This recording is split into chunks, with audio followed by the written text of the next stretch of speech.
Oh, welcome back, friends. What's going on? What's up? Lots of trolls around tonight. Shenanigans got them all worked up over there. I uploaded a video a while ago. Just a highlight video of our last live stream. Right away, there is like a few thumbs down, and Darren and his clan in my comment section leaving nasty messages. They don't appreciate the way that they're being talked about, obviously. Oh, fuck them.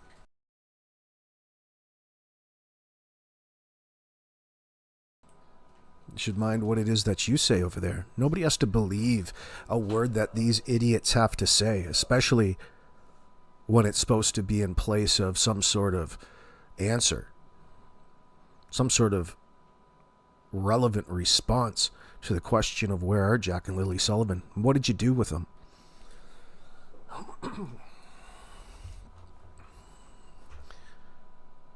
Isn't that right, Janie? What's going on, Sierra? And Susan Bezio, of course, welcome in.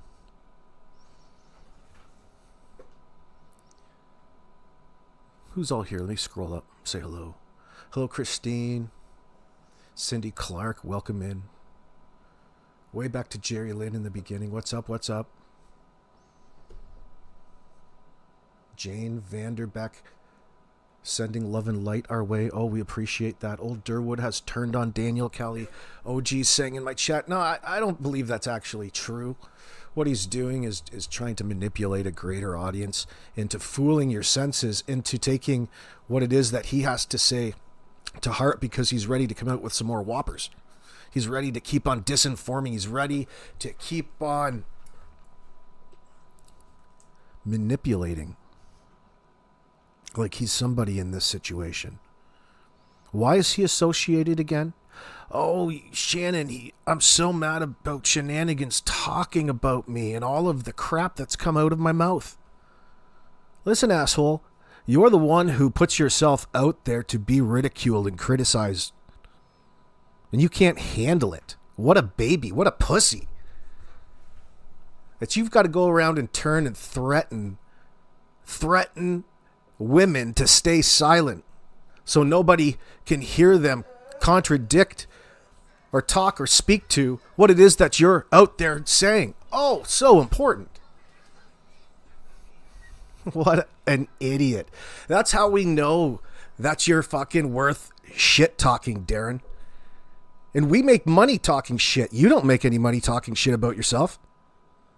You just go and emote and people watch it on his Facebook profile. What a fool.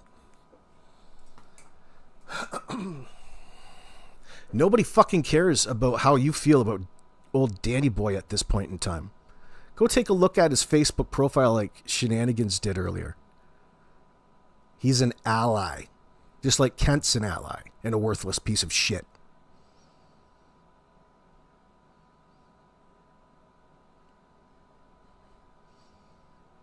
Good to see you, Poached. Poached eggs and ham? Oh, poached eggs and ham.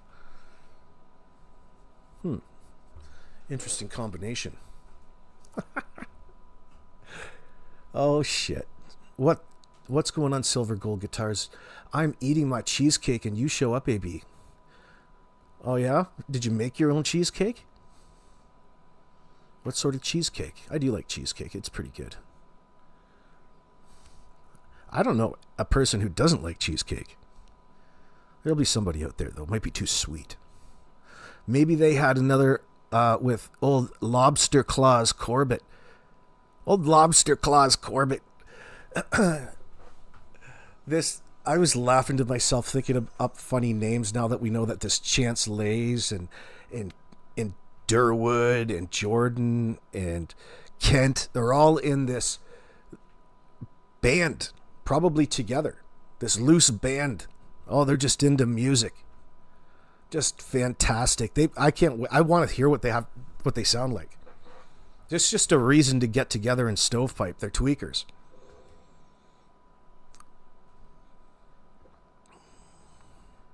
Especially these guys.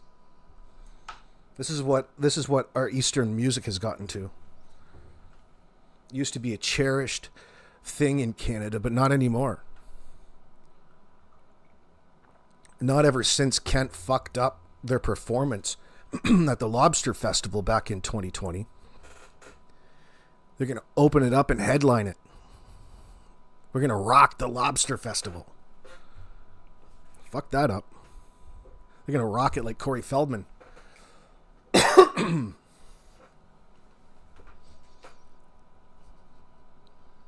Smashing 8 Balls. That's what their band's name is. Smashing 8 Balls. Rage Against the Meth Machine.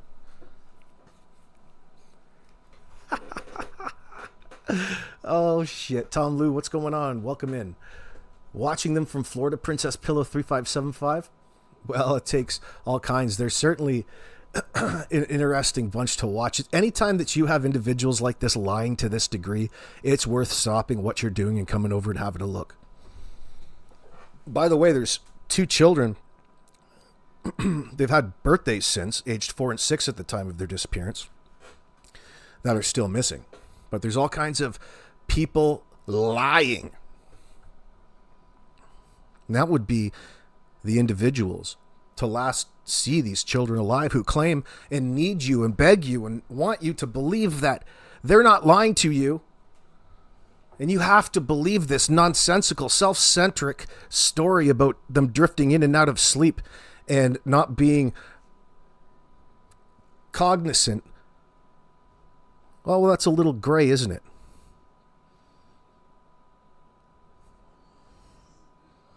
They don't really want to even acknowledge that the kids were home that Friday morning.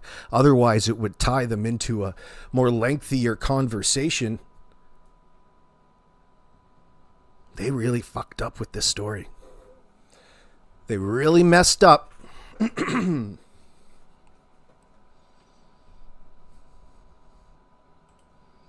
know, we were talking about, was it the RCMP? I guess, yeah, the RCMP in this latest Globe and Mail article and the latest bit of information that's come out, especially from Rob McCann at year's end in that sense. Just at the turn of the new year. Of course, it's January 8th, 2026 right now. But it's interesting that we sit and we're so intrigued by deception detection and statement analysis. You can apply all of this to the things that the RCMP tell you as well. Not necessarily for the same reasons as you would a suspect, but when you get a generalized statement, there's certain reasons and words and phrases and other things that pop up in what they say that stand out to you, that means something that you can look further into. And what interested me now, after a few days had passed, I got thinking to myself, here's Rob McCann introducing to everybody about the quote unquote possibilities of charges coming down the line. Now that says to me that that's what's going to happen when the RCMP say something like that, no matter what way they qualify it. Here's Rob McCann introducing to us he does figure it'll be solved. Fine. But we have to consider charges down the line and what that really means. And what that really means is how they go about treating evidence and admitting things publicly so it doesn't hurt them later on when they're trying to prosecute in a court of law. Now, you would have to be an idiot not to think that there's a case building against the people that refuse to really give them a reason to believe that they have nothing to do with this. They can't clear any of them because their alibi isn't strong enough. It's not good enough. It's filled with holes. It's not a situation like that.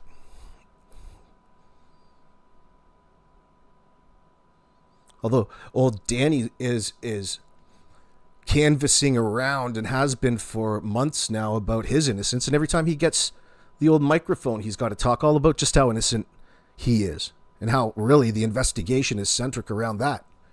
clearing them. Well, listen, the police can't wait to clear people. That's how they asked you to get in and hooked up to the polygraph in the first place. Looks like the joke's on you because, friend, they haven't cleared you, Janie, Malaya, anybody. You hadn't passed shit. And it's not a test that you're going to be passing in that scenario. It's an opportunity to observe you on a professional level, a clinical level, from behind that one-way mirror. They already know all of the answers. They can tell what's happened based off of the sketchy behavior going on and around that particular home, just like Wade Paris picked up on it, just like Haley Ferdinand picked up on it, Cindy picked up on it. Good to see you, Wolfie.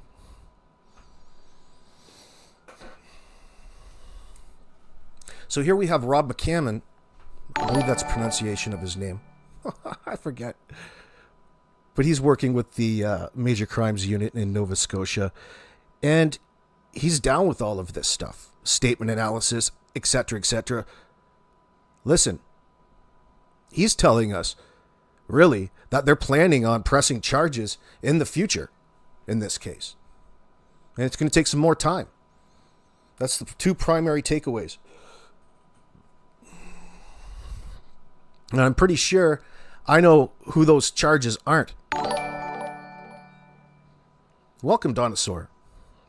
I appreciate that coming to customer like that. I want to know more about what happened at 4 a.m. in the bathroom between Malaya and Daniel. Ginger Snap, what are you talking about, girl? Talk to me. Are you listening to the streets? Tom Boo 2023, they make it a real concern and out of love, they're sold to keep the children's story alive. They make it a real concern and out of love.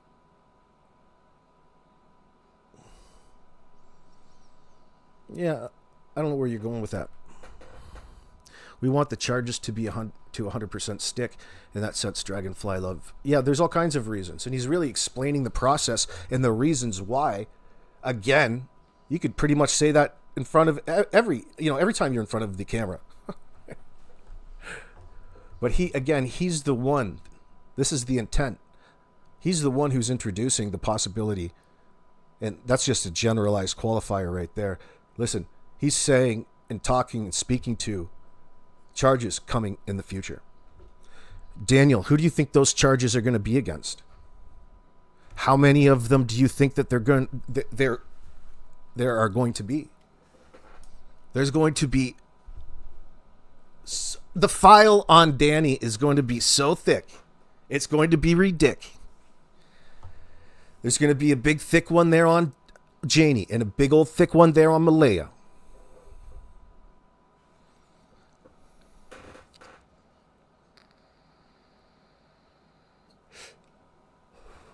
Their band's name, the Lot Lizards of Low Tide. That's not bad, Covert. Still prefer the Smashing 8 Balls right now, though. Let me know in the comment section below what you think Kent Derwood, Chance Lay, and Jordan's band, what their band's name is going to be. Do you think it's like, death metal? That would be cool. Oh, shit.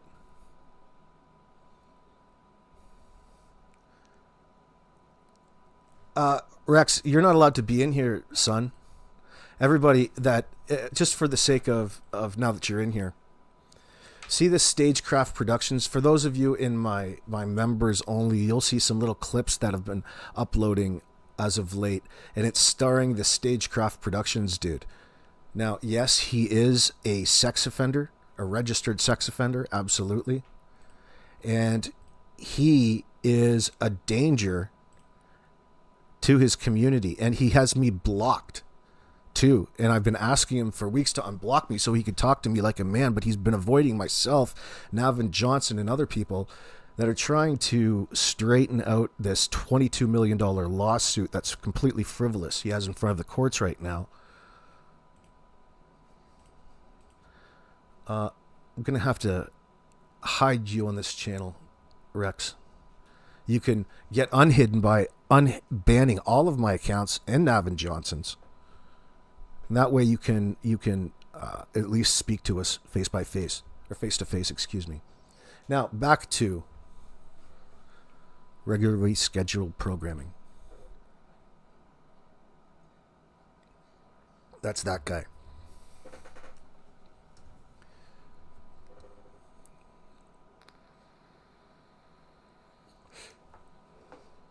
There's nothing wrong with up in smoke. If it was just weed that they were smoking, that'd be cool. But it's not weed that they'd be smoking. They'd be slinging some of the crystal. They'd be cooking up the math, tweaking out, shake and bake.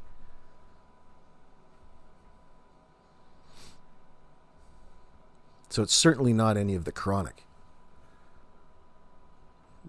That's cool. You know, that wouldn't be anything, but that's not the real problem here. The chronic didn't contribute, hey Lori Green, didn't contribute to Jack and Lily's disappearance, but the math did. Well, Danny boy, he is a daily microdoser of the mathematics. And I'm not talking about the stuff that you get in pill form. I'm talking about the street grade stuff.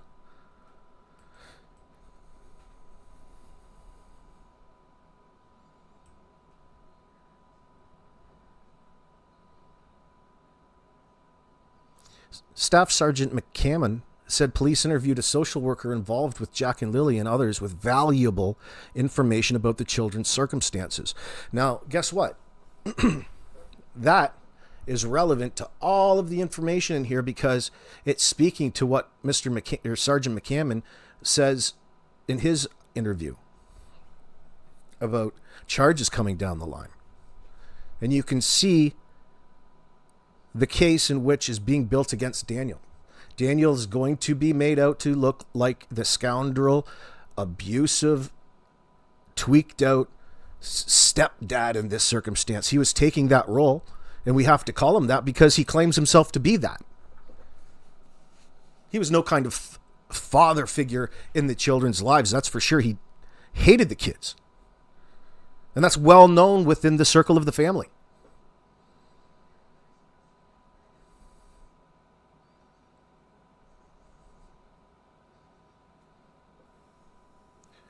Why isn't anyone involved with the case that failed the children think we should trust their word? Mr. Bartman asks in my chat.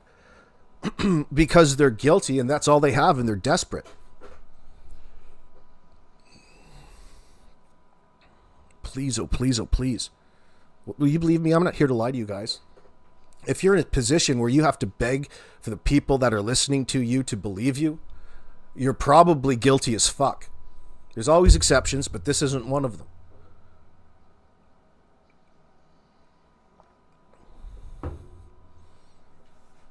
Especially when you follow up with all kinds of just verbal diarrhea that makes it look even more suspicious in that sense that you had a reason and resentment towards the children that are now missing. That you couldn't cover up. You couldn't even find something good to say about the kids.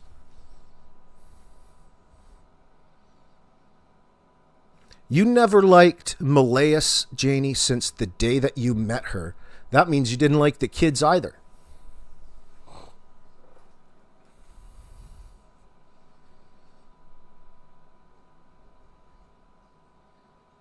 So they didn't want to improve their lives or themselves at that point. That's what blows my mind.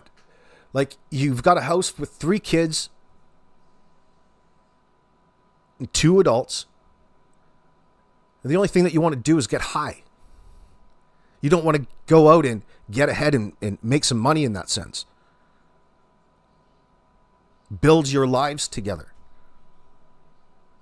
There was none of that shit going on here. It was all, what can we do to leech off mom today, grandma today, Janie today.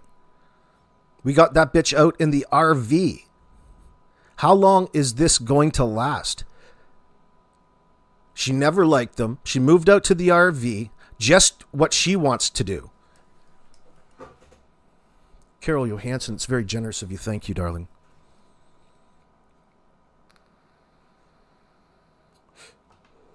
The Globe and Mail says previously reported that they previously reported on troubling issues. They previously reported on the troubling issues. We talk about these troubling issues every goddamn day, Derwood. What do you do? Ken, we talk about the troubling issues in Jack and Lily's life every single day. What do, you fat bastard? You sit in that fucking chair and smell your fingers all goddamn day. Oh my God. Hello. That's a big 20, thank you. That's 20 Australian. Shannon, thank you very much, darling. People from all around the world, Daniel, are sending me money to talk shit about you. How does that feel? You like that, Kent? You should get your own channels. That's a real shitty position to be in that sense.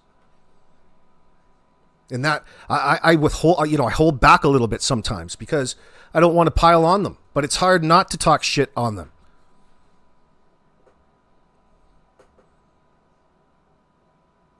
The Globe previously reported on troubling issues inside Jack and Lily's home, including admitted rug abuse by their stepfather. And that's not abusing anything really organic. That's 100% synthesized brain rot. Daniel, his mindset is that it helps him. So think about what he's escaping from. His normal state shelf state self. Say that 5 times fast. Shelf state self. You need to fix your normal self by microdosing with the math. Because it's the only way that you'll really get confidence. That's probably what it is. That's just a little bit of confidence, and you like to have that controlled, confident feeling. That's what you're after. But you never quite get there. Because the longer you use and abuse, the farther away you get from that feeling. Little thing that they call tolerance.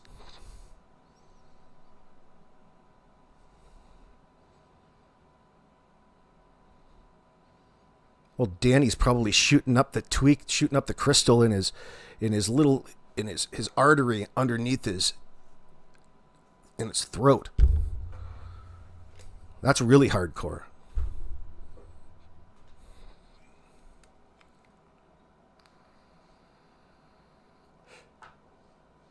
Darlene said the way he looked that day, that first day, I would say he was doing more than microdosing. Well, he'd been microdosing since Wednesday. And when you never sleep, you never have a chance to reset.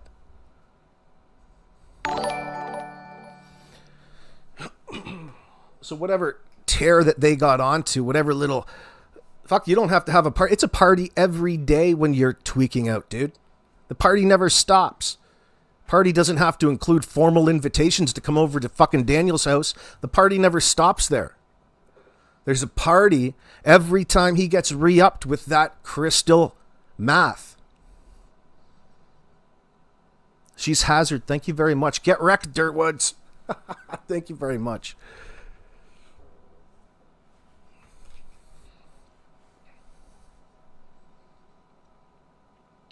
Princess Pillow 3575 says Daniel is the one who had nowhere to go. Right. Malaya had family who would have helped her, but they might not have let Daniel move in. Who would? Well, listen, he's lying and manipulating in a sense to her, promising her all of these things, no different than Janie's trying to get us to believe that she was going to put a pool in for those kids in the future. You know, it's a common thing to sit there and promise all of the good things that are going to come down the line in place for why things are so shitty in that moment. This relationship has always been toxic between the two. And they both probably used each other as band-aids. You know, Malaya getting out of this relationship with Cody. Old Danny getting out of this relationship when his old lady kicked him out. Then they got together, and then it's, I'm going to do it right this time. I'm going to just douse her with so much love. Think about all of the messages. I would like to see that someday. All of the messages that Daniel sends Malaya in the beginning. All the communications that they've had over time for like 36 months. I'll pick them apart. We'll talk about every one of them. Carol says, oh yeah, he was heavily squeezed out when we first saw him. He was fully tweaked. Look how thin he was and gaunt and geeked out, repeating himself, speaking all quickly, lying. It's all about math behavior. Yeah, and the cursive language.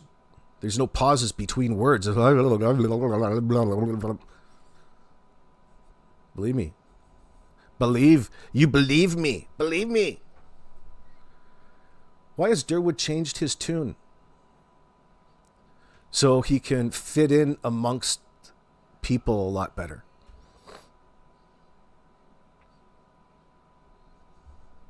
Don't think that he has. He's just leading on that he has. He's full of shit in that sense.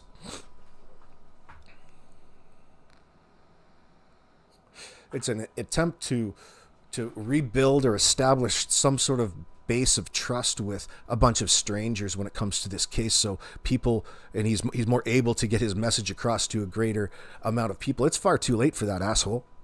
You can try all you want.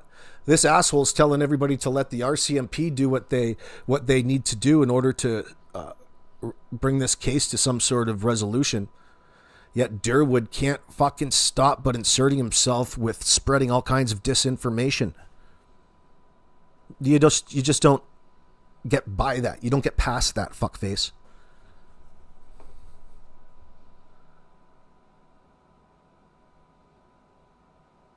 He's got this new club up there, this new group of people that he's selected that dislike the creators, and they like to go around and bully and leave shitty comments.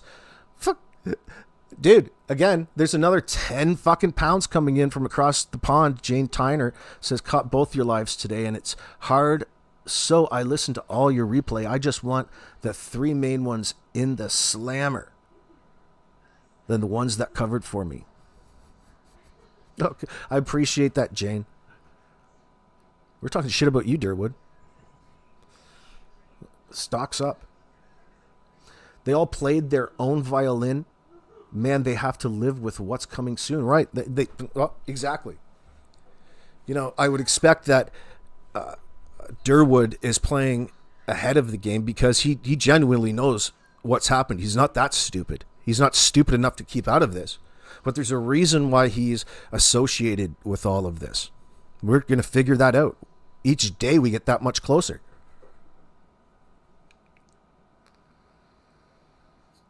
So when the hammer does come down, he isn't left holding the bag, having defended these child killers up until this point. He can turn around and say, see, look at my Facebook. People can look back on his Facebook and see, here Darren said that he doesn't believe Janie and Daniel. He's just trying to make himself look better. It didn't matter in the first place. It didn't matter to Darren or to any one of those assholes in the first place whether Jack and Lily are alive, dead, where the fuck they were. All they care about is their buddy Daniel in that sense. Like a bunch of chomos who are protecting themselves from whatever exploitation they were bringing on these young children. That's what I smell.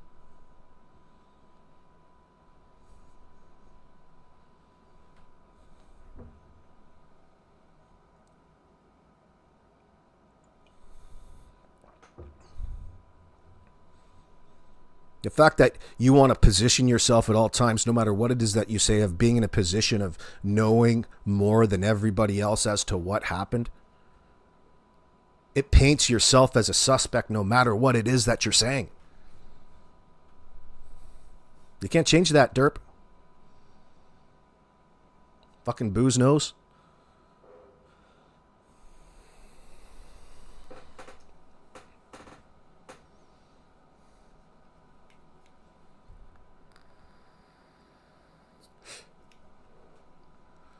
Jerry Lynn, I'm with you. At the end of the day, this is what statistics would point towards. Now that we've established each step of the 8 steps in the coercive cycle of the coercive nature of this relationship and its impact on Jack and Lily. No matter what, the relationship in that household between everybody has everything to do with what happened to Jack and Lily. The fact that they want you to ignore it and reinforce how little anything, there's nothing worth remembering. These are desperate moves. Any fucking idiot knows that not answering the question on a test results in a 0.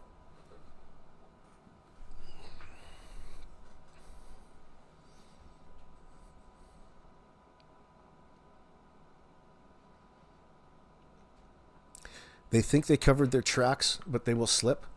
Oh, Mrs. Bartman.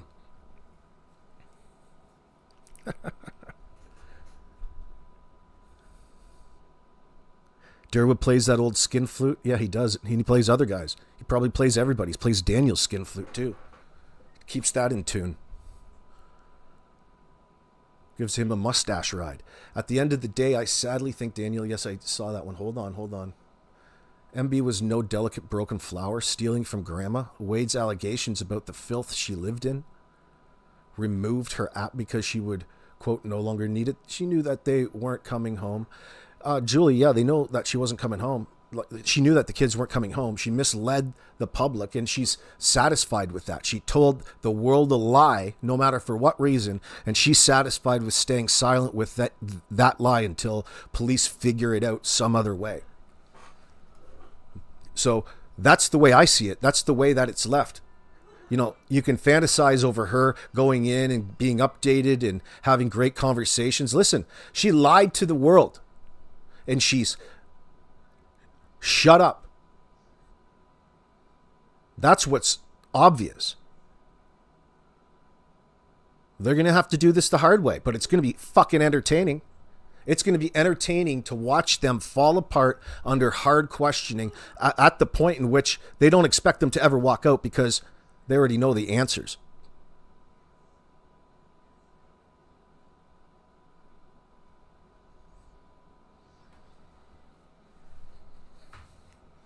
Old Janie is going to melt like the Wicked Witch of the West.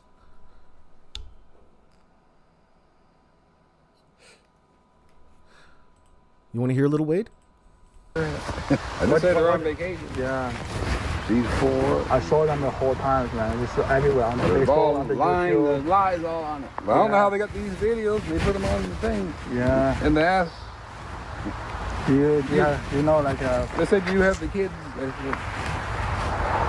But the videos that they show. there was the December. video, the picking apples and That was last. That was 2 years ago. 2 years ago. 2023. Oh my God. August. Now you see how small? Yeah. They showed the other one with the dog, and you see how big the dog was. Or you didn't see the dog. Janie attacked Haley Ferdinand at the end of the driveway in front of Wade Paris and everybody because she didn't like the truth.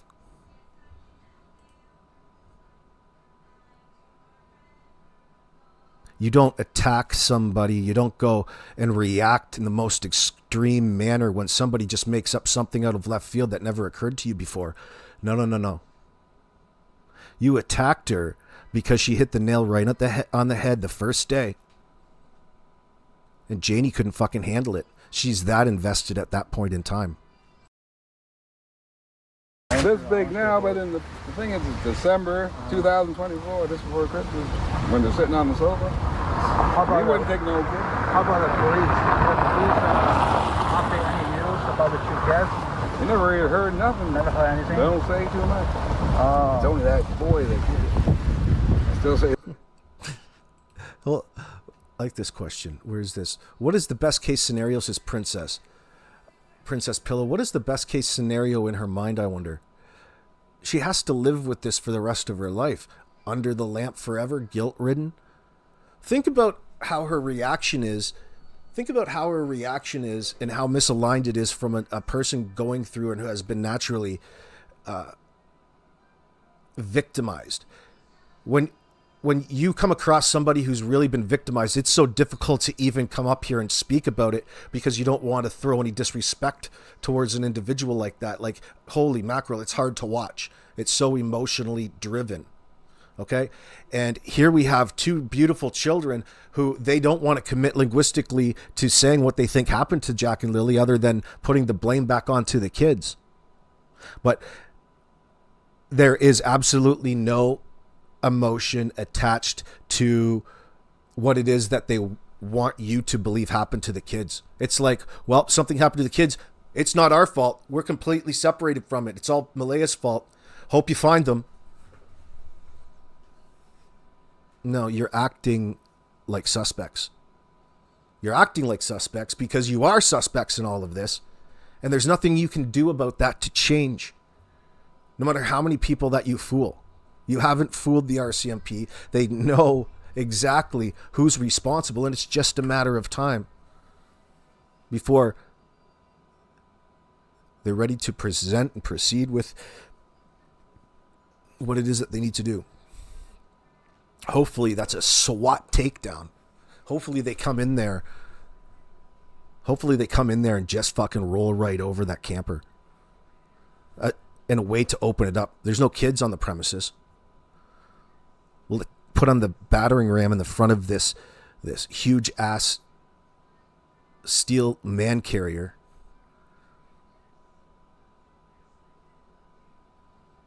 We'll just forget to put it in park. What are they going to do? How are they going to get past that RV in the driveway? How are they going to penetrate the almighty RV in that driveway on your screen right there?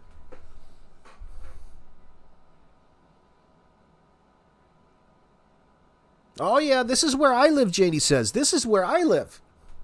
I'm out here and I'm on guard and I watch and I interact with the kids all day. You know how weird it is for the kids to go to their grandma's place or dad's place and have his mom being in the weirdo out at the stalker out in the fucking RV? What a bizarre setup you guys have there. That's so very weird.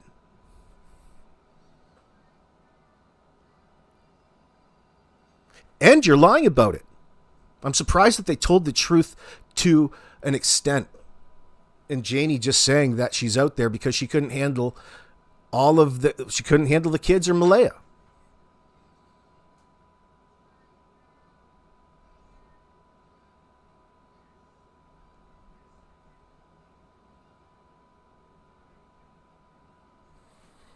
It was a lot colder than that on May 2nd. The night before and the night after, it was down to 30 degrees. It was sub-freezing, 0 - 1 degree Celsius. Talking about the high of the day maybe being 44 degrees, if they're lucky in the sunshine. That wouldn't matter much because of how cold and dead you would be. Think about how quickly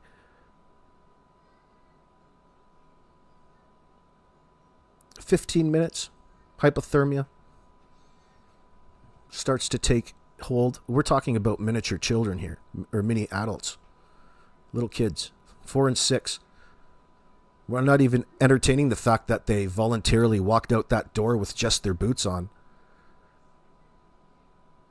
But that's what they did. That's what old Janie here is claiming that they did. With one, she must have been playing hopscotch on an Olympic level. What is the best case scenario in her mind, I wonder? Let me see. Oh, missed that. The fact that both Daniel and his mother came out and discouraged the neighbor and actually said he was trying to take the heat off of himself is an obvious clue. They knew he heard car. They need to discredit it. Right, exactly. Normally that would be a piece of evidence and that would be important to the greater investigation at that point in time, but because it spoke directly and the neighbor said it was Daniel and his car, all they did what they only knew to do, and that's to deny and lie.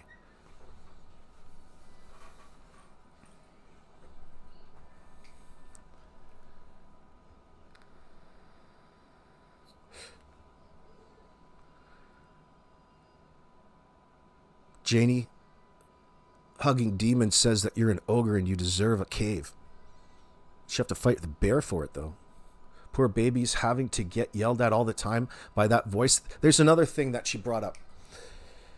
Why would she naturally just think that because she heard Daniel yelling that she would be yelling at Jack again because he likes to get into things? Well, she would be assuming that because he probably did that all of the time. There's a little bit of leakage.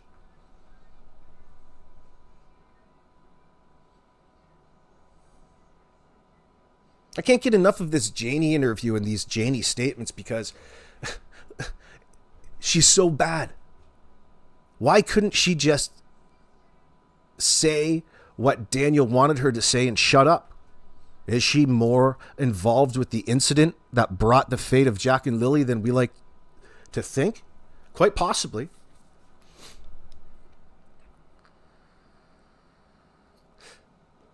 Maybe Daniel and Janie were going to teach the kids a lesson. They were going to, Malaya didn't want to do any of the parenting, so they were going to teach her a lesson. They were going to teach these kids a lesson that they're never going to forget. How dare these children interrupt our fence building session?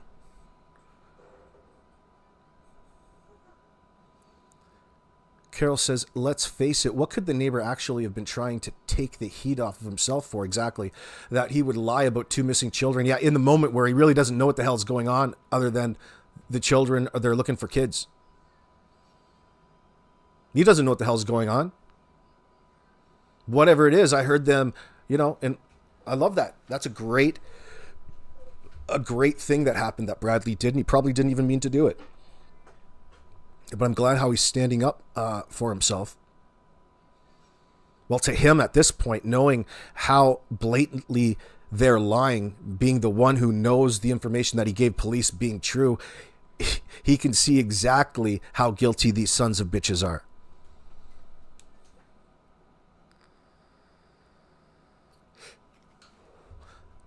They've got a one-way ticket for meeting hell on earth here. Robin Edwards, JM, said Jack never had shoes, boots, or a coat on, so she would have had to call Malaya Brooks. Yep. Yeah, just more contradictions and inconsistencies we can classify these statements under. Carol, also originally, evidently, Malaya told Janie that it was one bare footprint bear, as they are not wearing shoes that they casted, and it was Jack. We know that's not true either.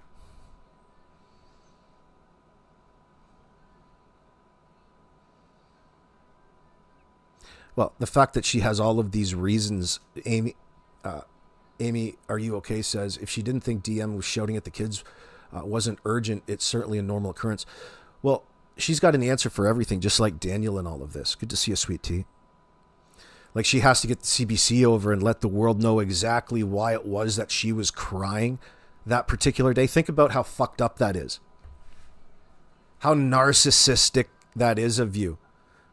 That's all in response to what you heard come from Belinda at that moment in time. But there's far more into just the need to have to share that with the world, exactly why she was crying. Whatever her reason is going to be a fucking lie and a manipulation. You shouldn't have to tell people why it is that you were emotional on the day that you reported 2 children missing. That should go without any explanation. It's nobody's business. But why is it that you need to have everybody know or think that it was because whatever happened to Jack and Lily, you could have prevented it? Well, technically that's true. You could have not been a complete fucking idiot. You could have not been a complete abusive, manipulative piece of shit who hated on Malaya and the kids at every step of the way. You could have been a different person, had a different attitude towards them. But the fact that she's so emotional that she wants to tie herself to whatever it is, the fate of Jack and Lily, that's really what she's saying. She's mad because she's associated with it.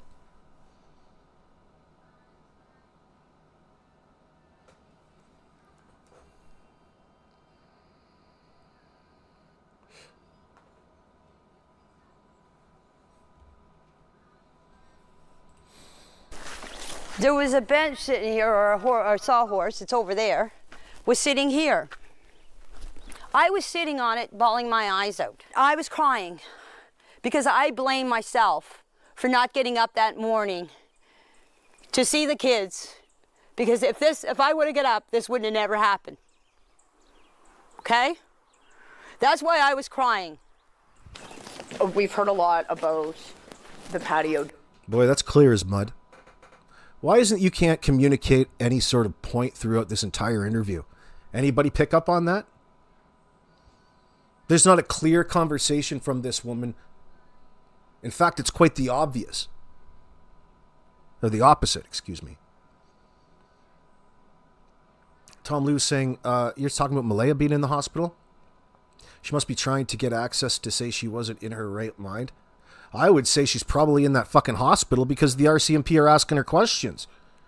She needs to get in there to get herself all busy and occupied. Know what I mean? It's a form of avoidance.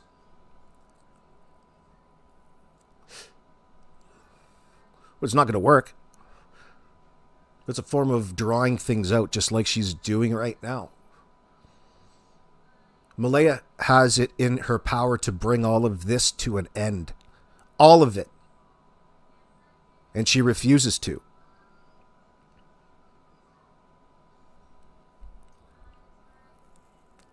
So the cops are going to have to do this the hard way. And they're not going to go very nice on you in the court of law.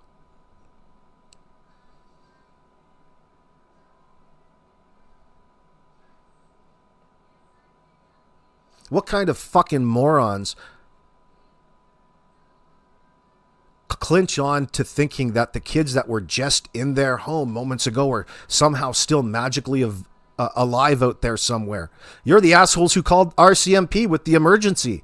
So when did that emergency begin and where did it end for these individuals?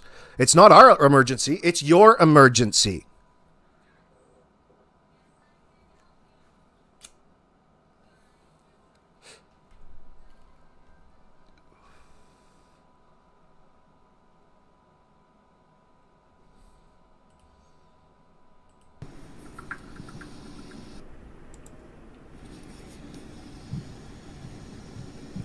Apparently Lily was the only one that was sick.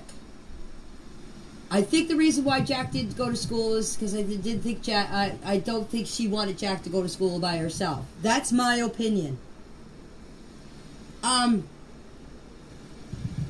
They missed school to Thursday, yes. They went to town Thursday around lunchtime. I have no idea where they went. I do not even know what they bought. I heard them out in the yard here Thursday afternoon. And when I heard them out, my dog started barking. My dog tells me when the kids are in the yard. Okay? I went out. When they heard them out in the yard, my dog started barking. I opened the door and let... Actually, hold on there, Janie. Crazy old bat. Michelle in my chat brought up a point here. I think MBM drinking alcohol heavily. She's trying to forget. Her math has been cut off. Or other substances. Stop right there. Yeah. The fact that they're under heavy surveillance and the world is looking at them. Everybody in their immediate knows what's happened. They can't just walk around fucked up like they did before. So it's changed a little bit. And that's the worst part about quitting anything is when you first decide to drop it and you sober up just a slight bit, you start to remember and realize the reason why you started in the first place. And then the anxiety takes over. And then if you're weak like these guys are, you just go back to it. And especially all of your own chemical and how imbalanced that you really are in your dopamine levels, getting back to normal or shelf state might take some time. It might not even be possible, considering all the damage that they've done to themselves at this point. lifelong customers.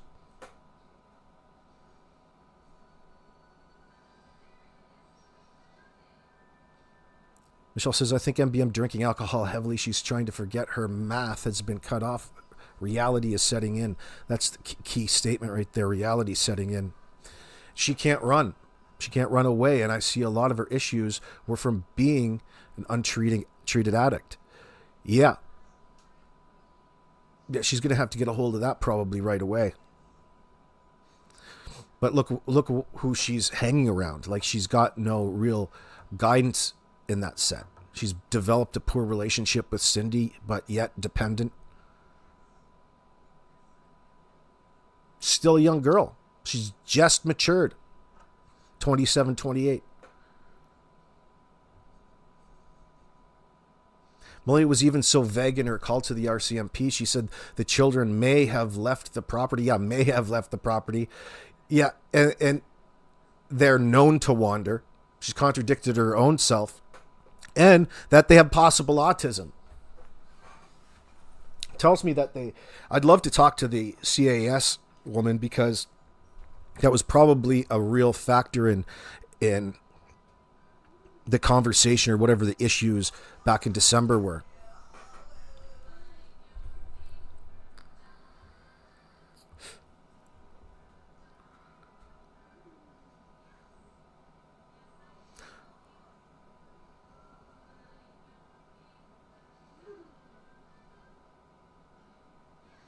Sarah says, I hear spite, resentment.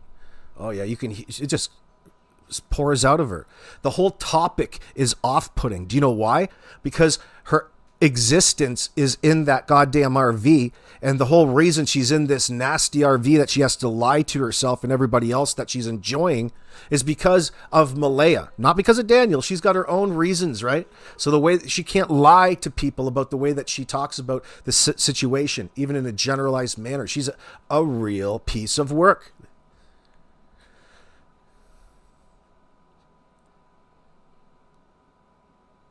Darlene, I believe she went into self-destruct mode, meaning Malaya. I hope she's in treatment and getting the help she needs. She probably drank herself right into the hospital, because that's the only way that she knows how to deal with her problems, especially when she's all by herself and there's no children around at this point. There's all kinds of time to think. And she doesn't seem like a person who really wants to face reality at any point in time, especially at this point in time.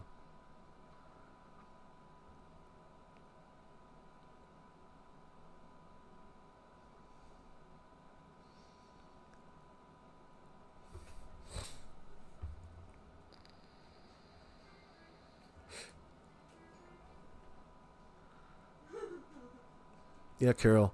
Yeah, Shannon, just like the RCMP indicated in all of their language and ridiculous, Friday's story, you could say, was implied. Their entire claims of the story are implied. There's nothing direct about this Friday scenario. They didn't even want to say that they interacted with the kids, none of them.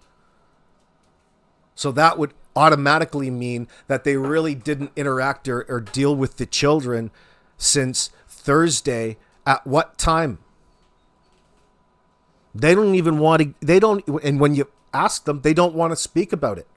There's a loose reference to how Malaya put them to bed, and then their time frames are so mismatched, and Daniel's is wide open. Meanwhile, they spent the entire afternoon and evening all within 20 feet of one another. Wherever Janie's standing right there isn't 15 feet away from the living room. You can hear everybody's conversation where they are right there. There's no hiding anything or anybody on this particular property. It's not like that's even remotely possible, especially for a busybody like old Janie. Old Whisper 2000 here.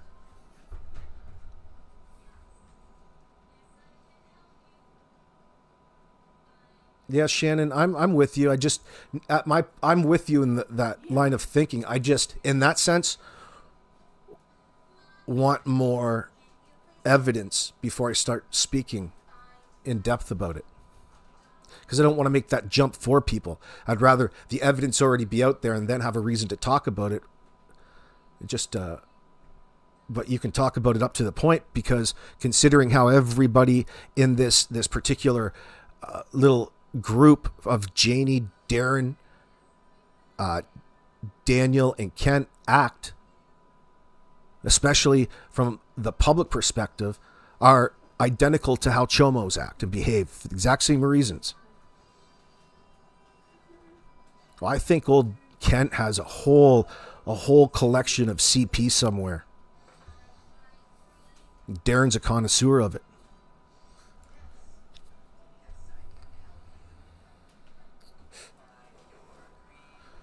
Yeah, that's in a generalized. I agree with you, Lori. In your opinion, if you sit and watch your children be abused, well, to be honest with you, that's going to be different for Malaya than it is for us. Malaya has grown up with a real gray area when it comes to abuse. The way that she describes it through what Wade says, she's putting up with a lot. She's putting herself through it like it's normal.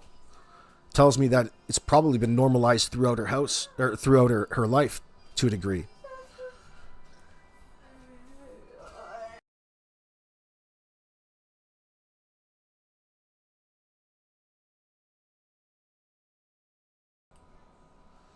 It wasn't just her dog that Janie originally mentioned when telling Officer Mason they were not allowed in.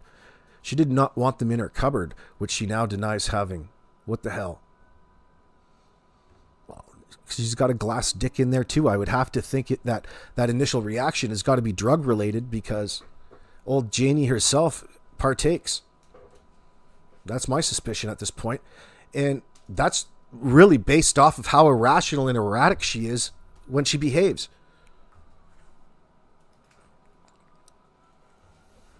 She's on the edge all the time. Listen to her. My dog out. My dog is penned in. I do not let my dog around Jack and Lily.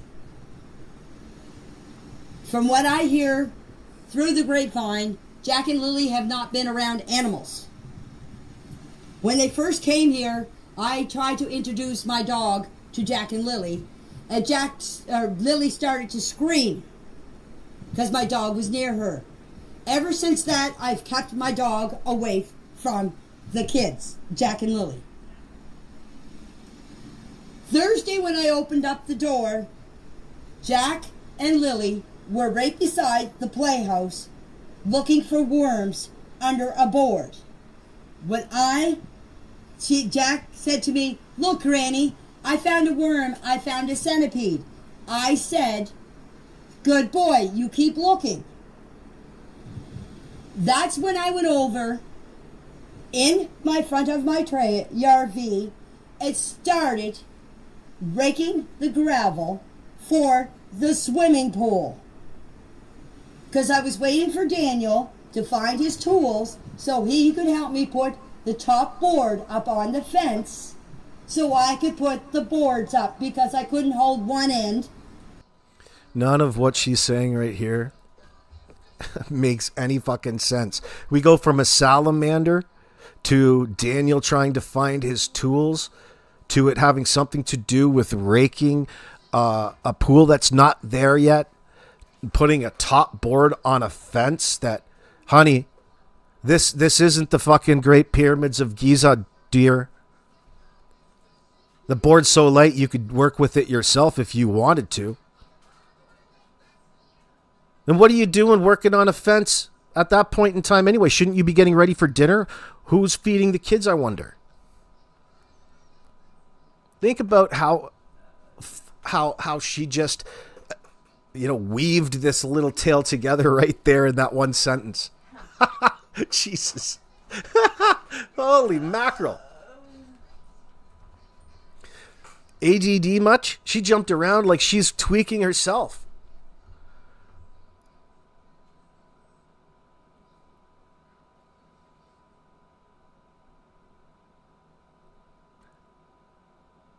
Thursday, the last interaction Janie had with old Jack. So she's telling us that she had an interaction with Jack before the disappearance. So nobody's really seen Jack since this salamander incident that somehow has to do with the pool and you raking and putting in a top board and Daniel waiting on Daniel with his tools.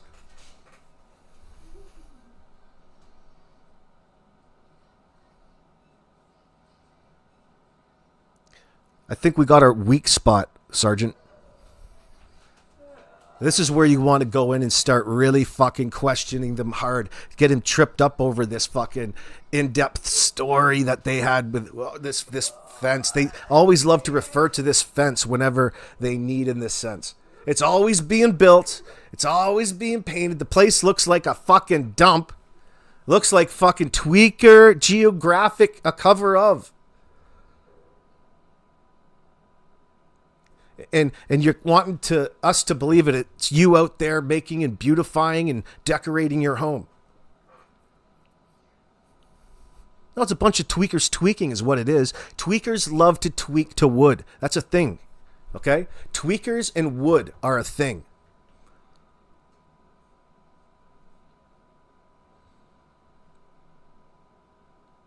Janie's also saying that it was her and Daniel working together on God knows what at that point in time, where she associates it to her last sighting with Jack and the salamander.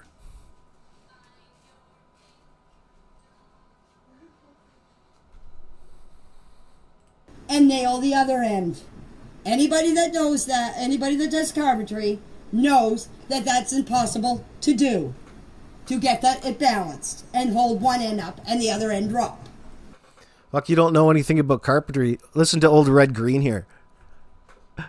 If anybody that knows carpentry knows that that's impossible to do. Not if you're good. Not if you grab the right level. So you can have the level on the wood. Just level it the right way. Can even prepare ahead of time by, using a pencil or a line, and then you can throw your nail in the nail gun, line it up, boom, and then go hold the other end up, boom. These are light wood, pieces of wood, Janie. So why is it you have the necessity to lie so hard on something that's so blatantly fucking obvious to the rest of the world? Why are you choosing to make yourself look like a complete ignoramus and a person who has just fabricating as opposed to actually doing it? So she's saying that if you don't believe me, you're stupid. You know nothing about anything if you dare question what it is that I'm claiming here. The hallmarks of a con artist.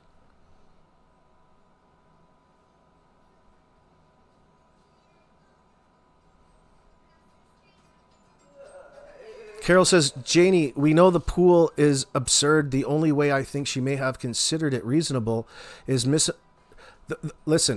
misunderstanding the phrase carpool and therefore installing a pool in her driveway like a dingback. Listen, she has to nail down this ridiculous Swiss cheese-like alibi because it's what she told investigators. It helps her remember, too. It's her that needs to sew it in order for it to benefit her in the long run as a baseline for her defense.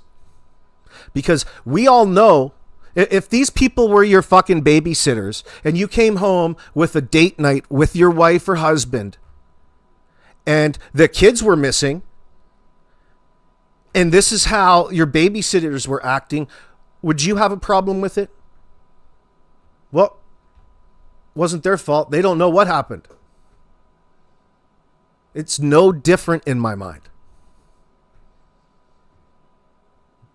They're acting incredibly suspicious. And it's not just the drugs. It's not just the tweak. They're all tweaking. And they're getting violent. That's why you assholes needed to go and call your entire families to come over and help search for a couple kids who you guys had already disposed of. It was your way of weaving the fabric of this disinformation on a bunch of people because Janie recommended it.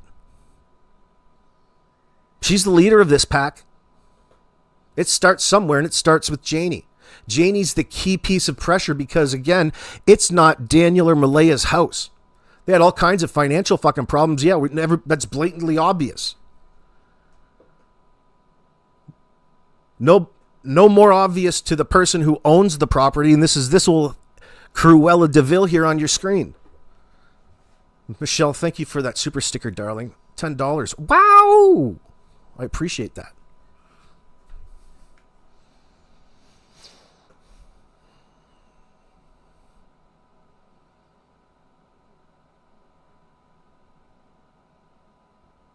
Think about how she talked about the last time that she saw Jack.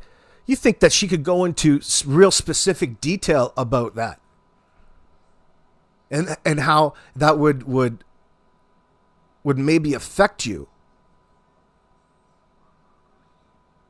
Nice salamander, asshole. Get away. I'm waiting for my son to build this fence.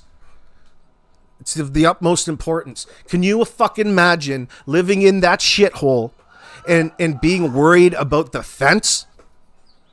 Talk about lying to yourselves. You're so concerned about this shitty looking fence, you would at least think that you might want to make it look good. Just because you threw the last part of the stain on the fence doesn't make it look good. It looks like a shipping container around there. In fact, you should have went and got shipping pallets and put them up, as opposed to try to build them. Should have just looked online. You guys are the dumbest fucking bunch of peeps. Like, you really got to get a load of this fence. I'm fencing out a whole lot. Like, take a look at the space between the boards, number one. So it's certainly not for any privacy. It's just a little project. It's a tweaker's project. And he loves it. Isn't that right, Danny boy? Tom Lou, thank you, darling. What a great super sticker. Maybe Janie should have bought a pressure washer to clean the outside of her RV. Well, I get him around $150 at Canadian Tire. That's half an 8-ball.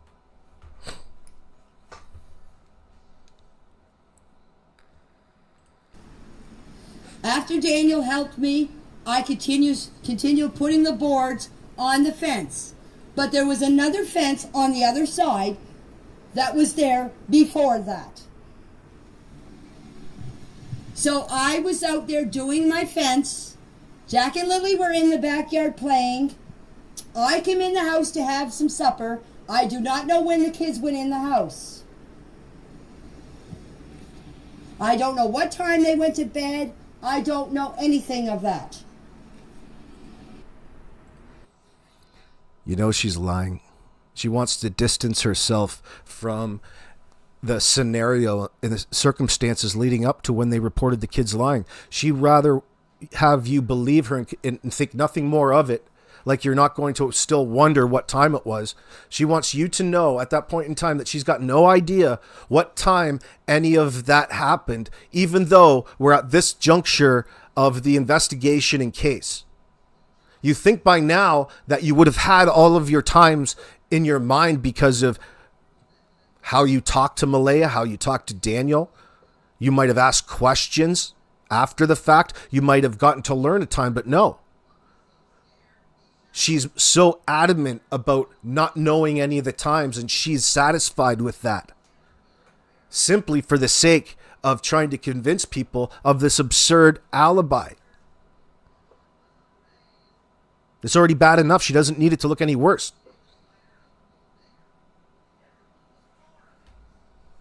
Carol says Jeannie and Oliver misplaced pride about not wanting to be judged while living in a filthy dump that they made no attempt to improve until the kids were gone. Not for Jack and Lily. Filthy for them. Right. Morale around that place was at an all-time low. It has everything to do with the financial irresponsibility of Daniel because of his microdosing on daily with his math habit. And wouldn't you know? That's a commonality of the drug, but Daniel wants to walk around and just feel one of a kind and special, as opposed to just another slave to the drug. That's all you are, Daniel, and that's why you're predictable. And that's why it's easy to pick out your deception at all times. That supersedes everything. And the damage those drugs did to you. Anastasia in Cleveland, thank you very much. I love your passion and frankness. Thank you for fighting for justice for Jack and Lily. Listen, that just comes with calling out the bullshit and the lies. Thank you very much. I appreciate the donation. The only time I've ever heard the word frig used as a verb is Janie saying she frigged up the time in Trailer Park Boys theme. Ah, I see. Did I say frig? Or did she say frig? I say frig the on time. It's a Canadian thing.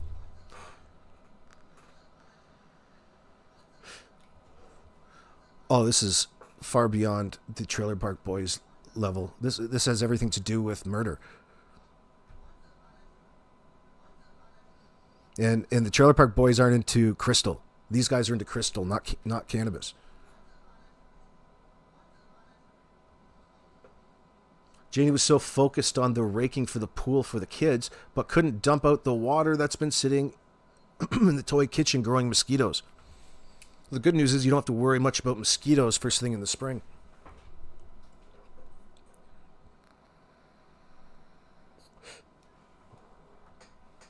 Oh, they're outdoor toys. Somebody did bring up how interesting it would be to know what happened to that half a piece of tarpaulin that was covering the playhouse of the children's where the slide comes down. It's interesting how it tore off only half of it, as though it was torn off on purpose, as opposed to deteriorated. Daniel's going to be with those super stickers. Daniel's going to be pimping himself out in prison in the very, very near future. I can see it. He's going to have a gender change.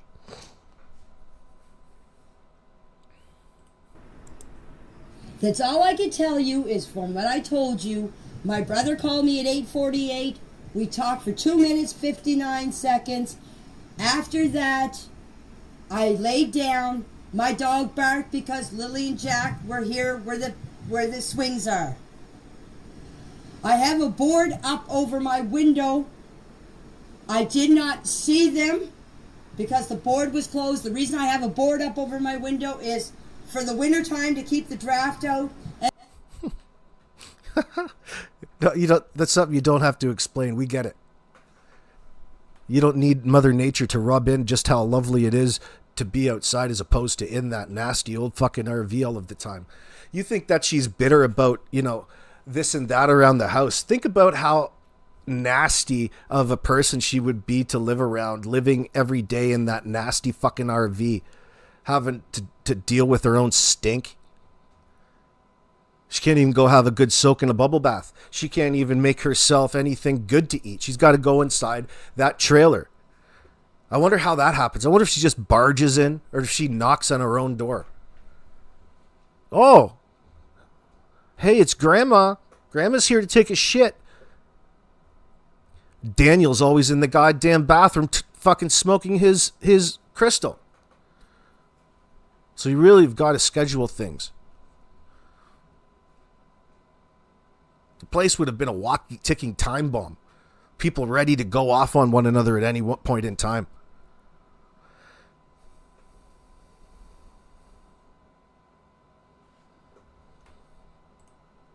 Oh, hey, Derwood, is that you?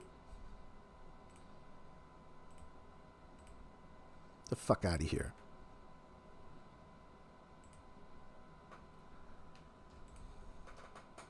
And for the summertime, to keep the sun out. Welcome, Lady Lex. I heard them Friday morning. I swear. Of course, you want to keep the sun out. I just use a goddamn old board in front of the window to keep the sun out, because you all know what the sun does to vampires. My evil only comes out at night. That sounds like a true tweaker. Fucking hate the sun. Suffering from a vitamin D deficiency for sure. I keep the sun out. Let me tell you why I have it there. He's got no point but to sit there and stare at the goddamn thing if it is even up there. Come up with all kinds of reasons to justify it, make yourself feel better. Oh, yes. That looks so much better there. Oh, fuck. Woo, that's some good thinking on my part. No more draft, no more sunshine, no more draft, no more hole in my wall. Man. It's a real downgrade in your own home. This is what Janie's life has gotten to. But she still can't get around her own ignorant senses in that sense. Say the voice. The Daniel Mattel. Why did that start moving? Hold on. Start playing on its own. Charmaine was on the phone with Daniel and Janie came in screaming, it's her goddamn trailer and she'll come in when she wants. Too bad Charmaine won't share it if she was the one recording it. Listen, that'd be a funny clip to hear. I'd use it all the time. Let's hear it. Let's get it out there and in circulation. Put it out there. Let's hear it. This is my fucking trailer, Danny. That's not the first time she's said that. And shit flows downhill. When it comes to generational abuse in this sense, Daniel just takes that and puts it onto Malaya. He's got nowhere to escape to. His mom is pissed off at him. Malaya's leaving him. He's listening to all kinds of Hank Williams as he's getting high. And then the next thing he knows, he's lashing out. He lashed out onto the kids because they're the most vocal. They have got no idea what's going on, but they carry on. The more they scream and the more they giggle and yell, it seems like they're joking at this tweaker. They're all happy. Well, old Mr. Grumpy Pants is going to put that happiness to sadness real quick. And he's going to go hands-on with the kids. He's going to discipline them in that sense. He doesn't think of it as disciplining them. He thinks of it as raising them. He never even considered it. That's all the work that old Malaya wouldn't do. He was forced to do it. There was nobody else around. To me, Daniel's vanishing vehicle is crazy and can't believe it isn't considered obstruction. Curious if the RCMP has demanded to know why he did or what he did with it. Well, only they know right now. They're all obsessed with Malaya's car. I think it all had to do with, with trying to keep the focus on, something that it wasn't. Typical criminal.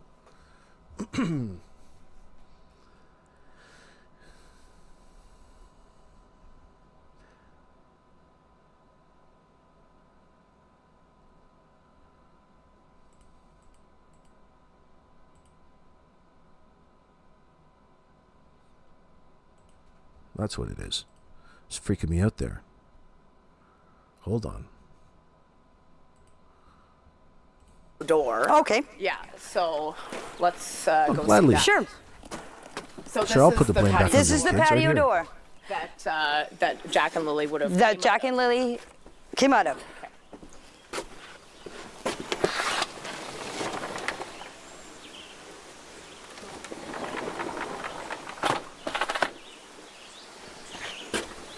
And so tell us why we've heard about the patio door.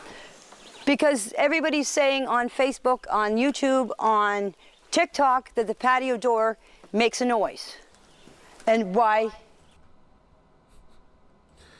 So no matter what, her answer here should be important, but this is again a non-answer. Instead of telling the world why it's important that the door is a factor in all of this, without telling you it's because we need to find a reason to put the blame back onto the kids for voluntarily leaving on their own. to wanting to change it to something that really has no real point to it. It's important that she shows it on the CBC because there's people on social media that say it doesn't make a noise. What does that have to do with where Jack and Lily are at this point, or what happened? The fact that they don't want to tell you that within one sentence or statement would tell you that they're deceiving you. Yes, indeed. They didn't hear the door open. The bedroom is back there.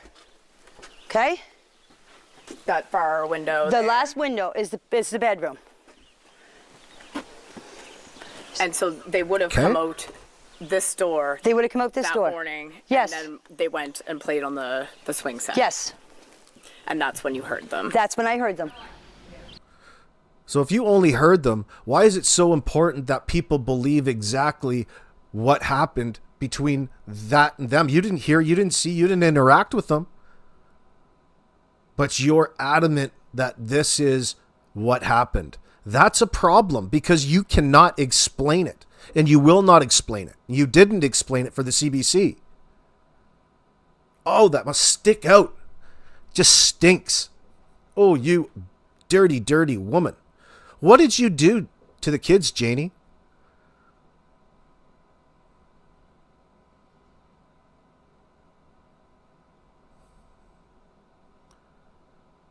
You can fucking see everything in the backyard from the windshield. You don't need any side windows to see what the hell is going on out there. Right here in this area here. Well, that RV looks hermetically sealed. Not. I plan on putting a pool up this year for the kids. She's just that type of grandma. Which kids? Which kids there, honey baby? You need level ground for a pool. That's what I was doing. I was leveling out the... So, hold on here there, Juicy. What happened to the fence? Shouldn't you finish one thing before you start another? Why are you doing all of these projects? Now you're raking and leveling out and planning for a pool. What happened to the rest of the fence? You've got plenty of material hanging out over there. Last night, you said you and Danny boy were setting up to work on the fence. Well, what did you get done? What happened? Now you're fucking raking and leveling things out. What if Danny was so upset that he couldn't find all of these tools that he probably pawned off for drug money? He couldn't find the tools. What tools do you need? What tool exactly are you referring to? Why didn't you finish the fence?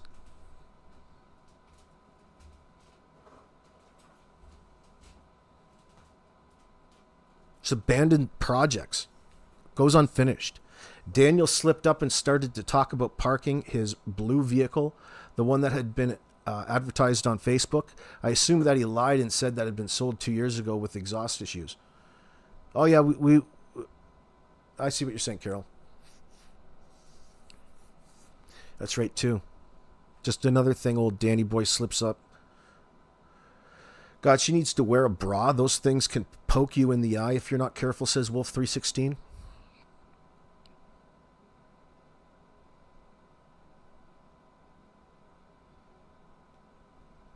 Probably filled with fucking hydrochloric acid.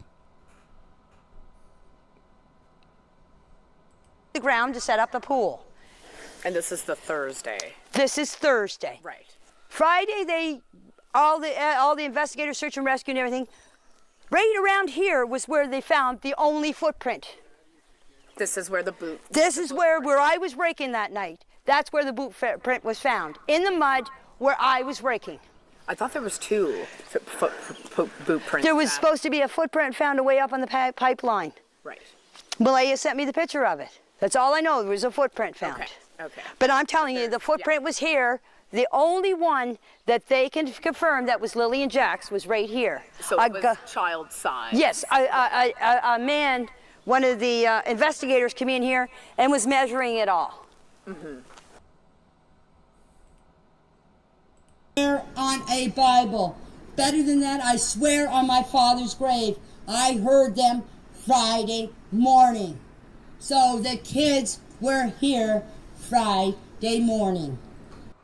That's not very convincing. You're going to swear on your daddy's grave, swear on a Bible? You have the need to try to convince a bunch of people. What are you, 12? Why can't you just state the facts and be satisfied and move on? You're the one who has the need to do all of this convincing. That's how we know that this story that you gave the RCMP and CBC is absolute bullshit. It's meant to keep them occupied, but this is going to be used against you in that court of law as an example of where do you want to start? You lied to police. They only need to find you guilty in that and convincing that jury that the kids are passed away, which is a pretty solid, a pretty solid bet at this point in time, unfortunately. After that, I don't know what happened to them. My first instinct, when she told me the kids were missing, was check the woods. That's what I did. And when I found out they were not in the woods, I said they're not in the woods.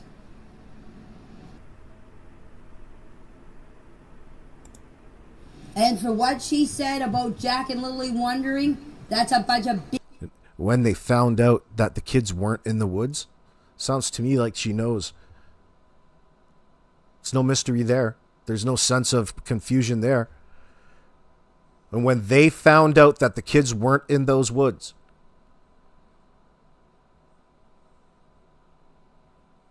she knows where those kids are. She knows what happened to Jack and Lily. She's telling you what she did. She's telling you that when they started to come out and say that the kids weren't in the woods because they didn't find them, that's when you changed your tune.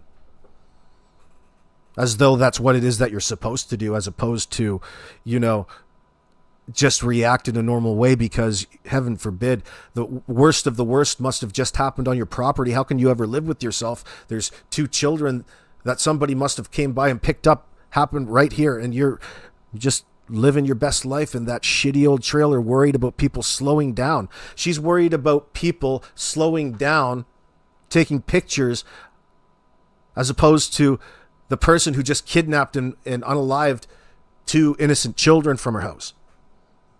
You talk about priorities in that woman's mind. Yes. The only time they go anywhere up in the woods is when my other 2 grandchildren are here. And they're always kept an eye on by me. And if Daniel's in the yard, he watches them too. And for what she said about Jack and Lily wandering, that's a bunch of BS. The only time they go anywhere up in the woods. So let's address that for a second. So right here, it may not seem significant, but it's very significant to the situation, because we have in this little triangle of people who were last and supposed to be protecting Jack and Lily, one of them is telling the world, telling us that the story that they gave isn't what actually happened. As in, they're lying. Because Malaya called in and she specifically said the children were known to wander. And the whole presumption was that the kids wandered off. That's what this is all based around. Even you are pushing that narrative. So when you go back and you say Malaya, when Malaya says they just wandered off and say that that's complete bullshit, you're really stating a fact. We know that. So in this circumstance with her, She's undermining their own story, her own credibility in the police's eyes. Only a guilty individual could be possible in this little scenario. She knows what happened.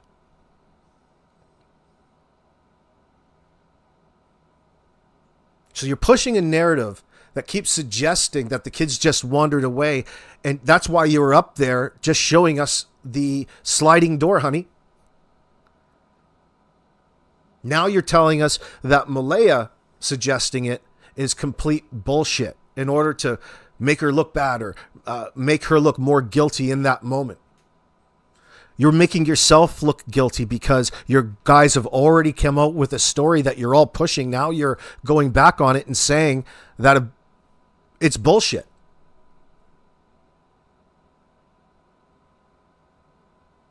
How could the police possibly ignore this? They didn't. They can't.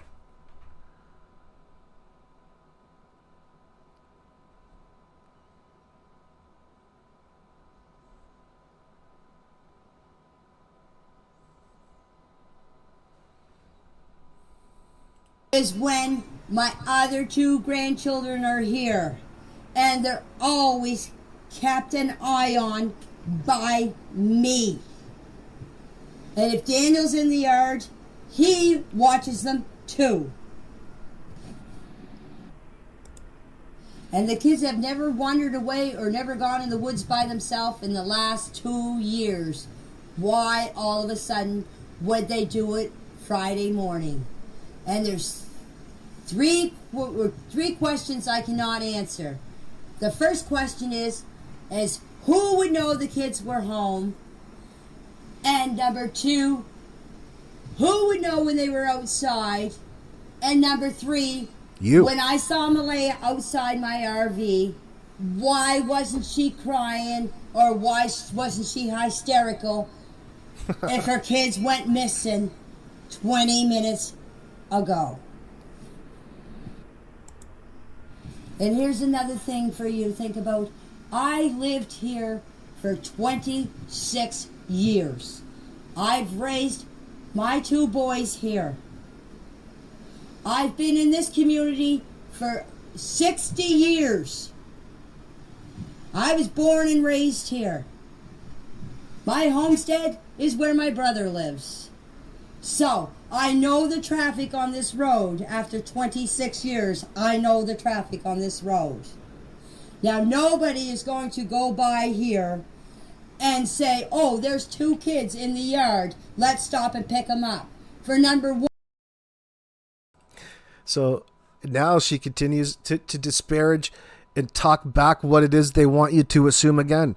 So for those of you out there confused about Darren saying that he thinks, you know, Daniel knows and all of this, what he's saying on his Facebook, it's a pattern in a style of lying, and they all lie in the exact same manner.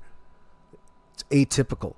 So here she's going on and saying that now we've got to believe her and trust her, that nobody came by and just decided to pick the kids up. There's really not a whole lot of options left. But somewhere they're magically still alive, you know, being fed and changed and cared for. And they can put their head on that nasty old pillow in her RV every night and sleep.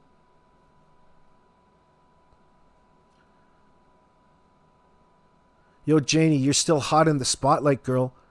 This is Scaredy Cat 87 says, contact the police now and tell them what you know. You don't really want to go to prison now at your age.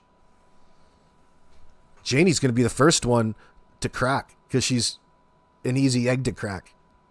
She's already somewhat, what would you say, soft-boiled? Malaya's taking this seriously, in your opinion? Daniel has done nothing but confuse us and try to give reasonable doubt. Well, he's tried. Why does a person need to be in front of you trying to create some sort of layer of plausible deniability at all times? It's because they have something to hide, that they're guilty. In this particular scenario, absolutely. No doubt about it.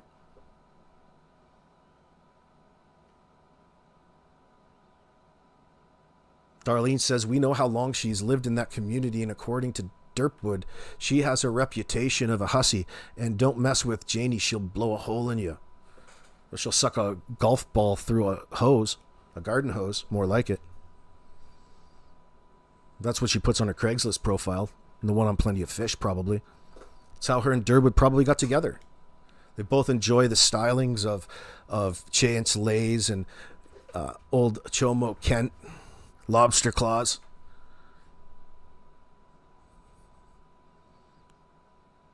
Tweaker's tears of woes were going to get caught, and I don't want to have to throw my son under the bus, but I will, she will, in my opinion. Janie will sell out.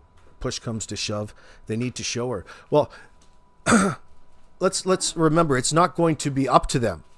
It's going to be put on them step by step in an interview, in the form of an interview, if they're lucky.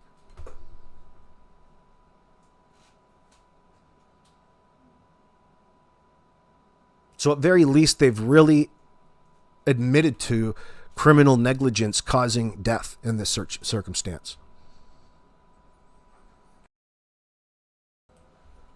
And that's in a public setting. All while insisting that they're absolutely innocent. Yet they've admitted to so much neglect that's led to these poor children being no longer with us. Now, where's their bodies? There's no trace of them. Because there's no trace of them, there's no evidence anywhere in that sense. It would suggest that it was made to look that way. There is a conspiracy to abuse the corpse and carry out and desecrate the corpse even further, which is a crime and crimes of their own. And then they collabed all together. And then they pulled other people like Kent and Derwood into it, which are also accessories after the fact, not to mention major fucking douchebag moves.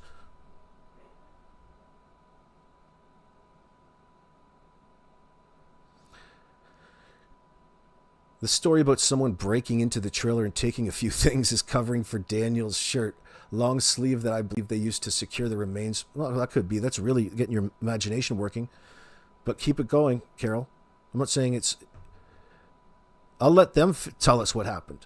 I don't have to start guessing and hoping that it's right. Take a look at what all we've learned about this situation and hold that against them. And have them be accountable for what it is that they've claimed. At not one point throughout all of this have they added any context to what their initial statements to police were. Should be a very different looking scenario, and it's not. And by the way, the RCMP haven't cleared any of them. That would be their real primary scenario in this circumstance. They attempted to and tried to, but they just couldn't because their story is so unbelievable and it's illogical. It adds even more suspicion to the circumstance.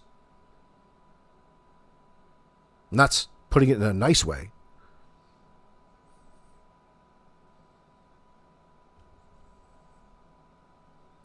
I'm not here to lie.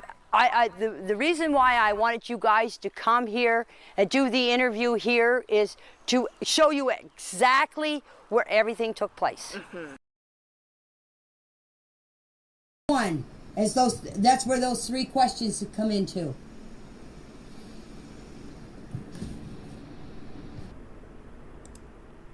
And here's another thing for you to think about. I lived here for 26 years. I've raised... Here's another thing for you to think about. And as far as Malaya being isolated, that's a bunch of bullcrap. Because she used to drive Daniel to work when he was working full-time. And there's something else I'm going to straighten you out about too. She was still allowed to serve her master. What do you talk about isolated? She can serve her master at any point in time. Look at her so happy out there taking Daniel to work because he can't drive himself. Even making him lunch. Oh boy, I'm sure that was a real fucking chef surprise. Fuck, it was just a reminder as to what the hell kind of lazy old, what Malaya really is. Probably got some of those poor man bread and put some sort of processed cheese slice on it with nothing else. Maybe some bratwurst or some shit. Didn't even cut the goddamn thing. Buttered the outside of the fucking bread. Could you believe it? That's probably more what happened. How the hell would she be making Daniel lunch and delivering it for him at work? That was just a fantasy of his. Meanwhile, he didn't have to lie to anybody to get that. You just had to wait and find the right one instead of trying to make a hoe into a housewife like you're doing with Malaya. So you get all high on that substance and say that you want to make this hoe a housewife and you want to treat her, you want to disrespect her and use her as a piece of sexual property. And in the ends, you can't help but actually hold that against her. You don't respect her. You're not with Malaya because you love her. You're not with Malaya because you respect the things that she's done. You see talent and promise in her. You're with her because you want her to satisfy your sexual needs when you want to. And then you've taken it too far. And she's got some baggage with her. But it's okay. You ignore them anyway. You don't plan on being part of their futures. They can just tag along for the ride just as long as Danny Boy gets what he wants. That's the way Janie sees the situation as well. Because she hears them fucking all night in the trailer. He's all tweaked out. She's getting punished. And he's developing some really perverted ways. No different than Kent or Derwood.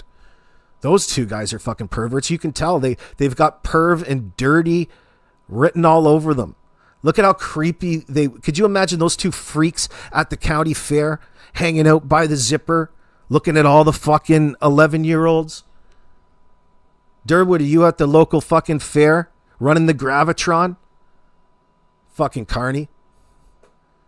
The incident that Kiki explained could also become lethal due to positional asphyxiation. Oh, you mean about the upside down car seat? Well, it just goes to show you about the types of things that go on in that home, allegedly.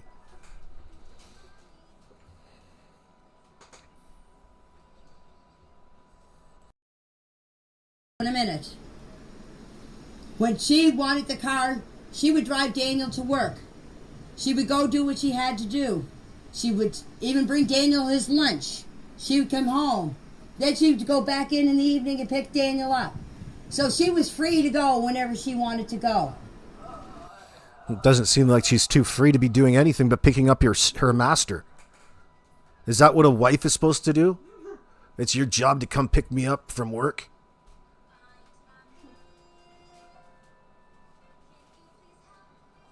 I don't even believe any of that.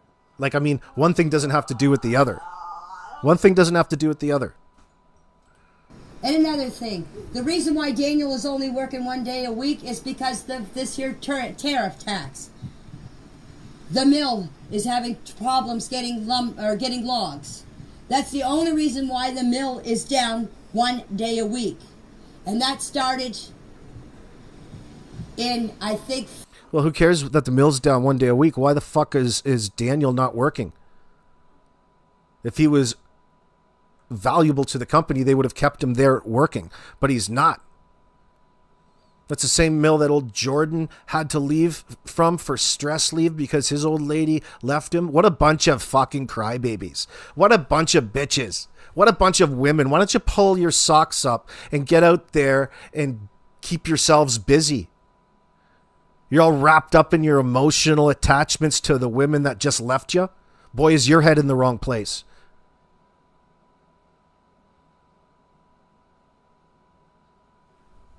Fucking tweakers. February, they started going down 1 day a week, but just in the last 3 weeks, they've been full time. They've been 3 weeks steady, 5 days a week. So, if anybody thinks that Malaya was isolated, she had every chance in the world to go wherever she wanted. That's all she had to do was ask Danny. All you had to do was okay it with your master. Think about what it is she just described. You didn't describe it or even acknowledge what the term isolation would mean in a relationship at all. Like, she's mixing and using what other people are saying, and then she's twisting the definition, meaning that, like, we're physically isolated out here away from society, like geographically or physically, as opposed to emotionally. She wasn't isolated. She was doing everything. like, and she's saying she's not geographically isolated here in the house. She was allowed to take the car to take Daniel to work, to sometime take him his lunch. And what was the last one again? The funniest one? And she could take it anytime she wanted, just as long as she asked Daniel. Now, does that sound to me or to you like the answer of an abuser herself? Like, she won't acknowledge the question whatsoever, but within her answer, it told you a whole lot more about stuff that you didn't even ask.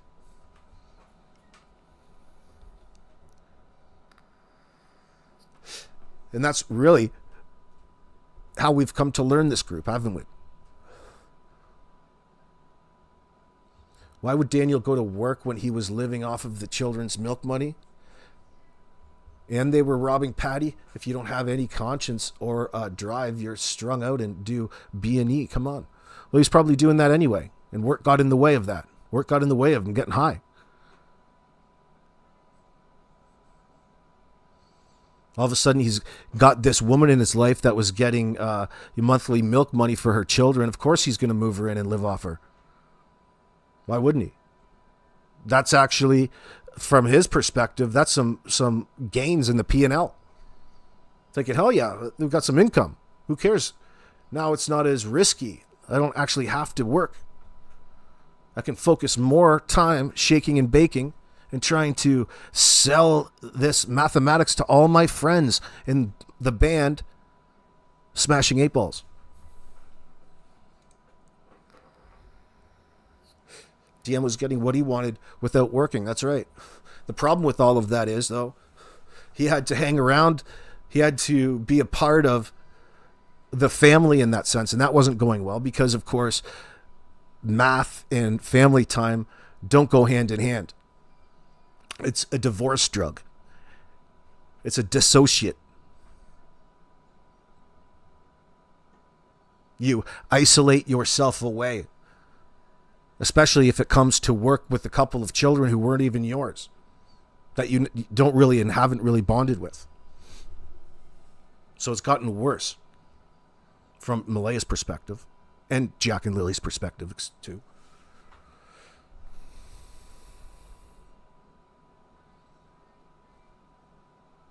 Carol Johansson, Lori, I believe that Wade, did his best to try to remove Malaya and the children intact from that rat trap. Malaya declined.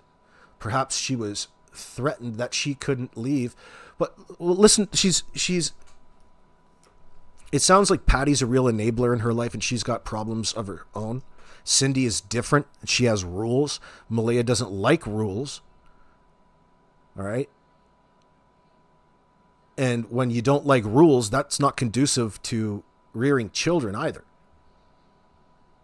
So she would rather just sit where she is and leave it be and deal with it, not thinking the worst is happening or the worst could possibly happen. She's not thinking those same lines or same context. I believe that she wanted to leave. She was obviously mixed because that's what shows in her behavior. Now she's got Meadow, so she's being manipulated.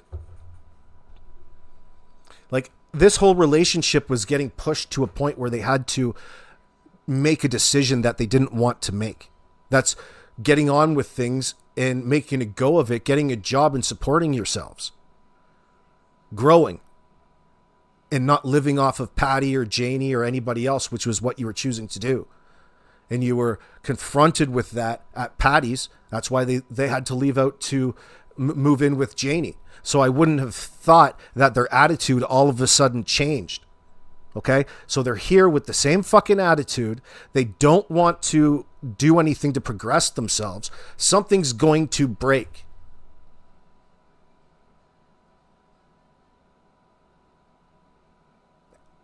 And compound that with the substance abuse issue, the disorder that Daniels voluntarily took on in his life. only he's convincing himself that it's helping him. Think about how fucked up of a situation that is. That's a lose-lose situation. Now she's in the situation being manipulated and head fucked over, and she's dumb as a stump. She's dumb as a bag of rocks. That's why she's gotten into this situation, okay? Sorry, Malaya, but you're fucking stupid, honey. You should have really stuck it out in school and made an attempt at things.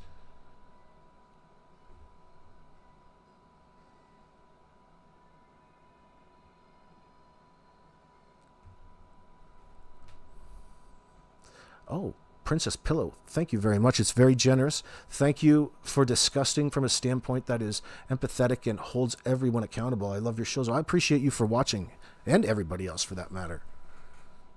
Not you, Kent. Not you, Derwood. But I know you're out there. You're the first fucking losers to comment shitty. You guys must have like a bunch of new sock accounts you guys just made up. Nobody should ever feel bad for speaking out what is wrong in this circumstance. It doesn't sound very nice, but it's what it needs. And you need to call the bullshit out.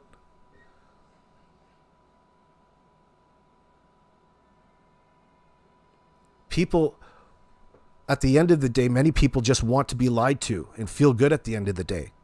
And that's what they're feeding into. They want you to think the best.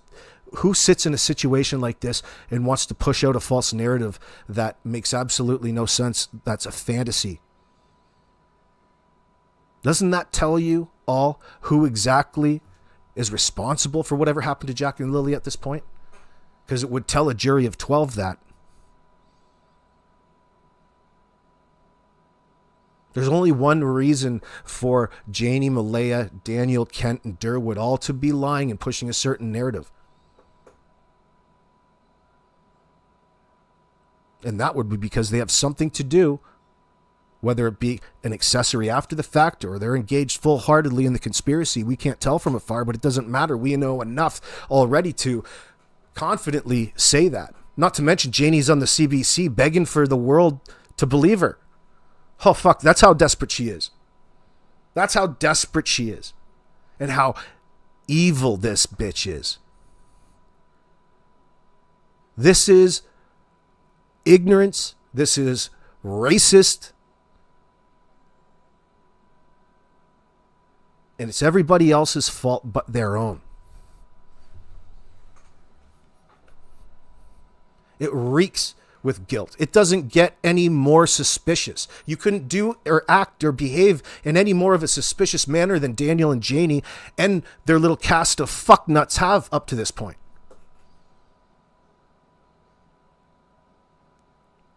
Explore Course says Malaya lied to CAS. Well, absolutely. Most people do. In my opinion, Malaya lied to CAS for some time and still didn't tell them the whole truth, or she disregarded what CAS told her about the risks of leaving a DV situation.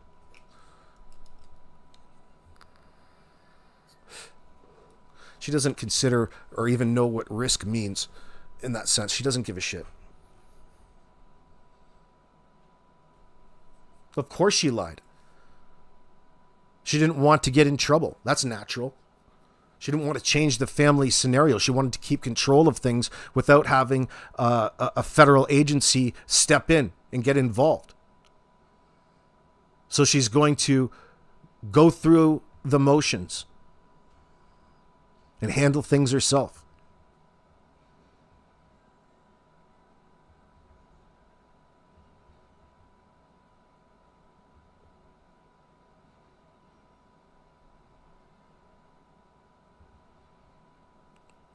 Explore Core, that's just spam. People look for people to blame in this circumstance when the blame is right there in front of you at this point, and it has everything to do with the people who took the lives of Jack and Lily. Blamed them for it. And then lie after the fact in order to conspire to get away with it, to shape really what had happened to two innocent children to benefit their own lifestyle. And continued abuse. The abuse has just spilled onto the public. It has spilled onto us. They're abusing our emotions.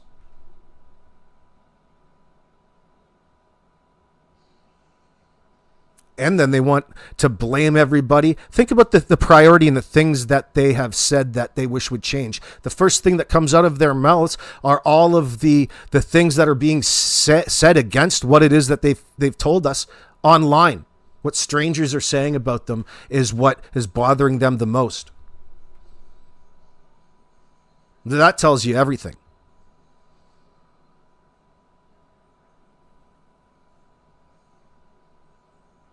So it's not going to matter in a court of law to the police or investigation that anybody figures out what exactly the incident was that ended the life of Jack and Lily. It's going to come from one of three people.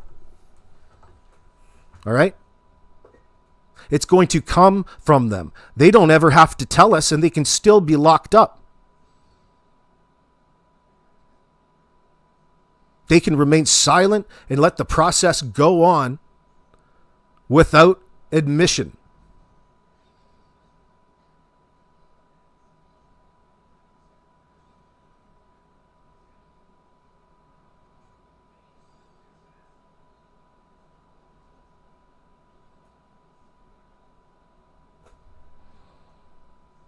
Daniel for the car, and Daniel gave her the car. And there in April, she bought a car on her own. So if she wanted to leave, she could have left in April. She could have left any time she wanted. She knew. I wouldn't say that she didn't. And one that you're yelling at it with all of the pieces of shit vehicles that are in your driveway. What was the need for Malaya to go out and get a new 2017 Nissan Pathfinder when there was all kinds of vehicles already around?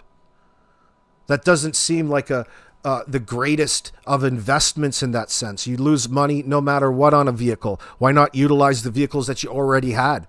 So there was telling me that there's already divide within this little family sect of yours. She had to go outside the family and get a vehicle on her own away from Daniel and Janie.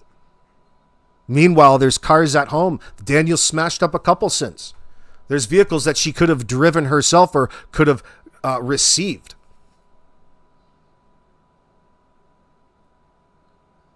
So this attempt to get a vehicle was just another step, a planned step in my opinion. Probably Daniel just agreed to it whenever he wanted some booty at night. Oh, listen, I'm fully supportive of whatever it is that you want to do. And she, takes full advantage of that. Well, I'm going to need a car. I'm going to have to do this. And we're going to have to wait for this. All in an effort to just break apart and end the relationship. And that would be something that would have waned on this tweaker Daniel in the moment. It led to a trigger point.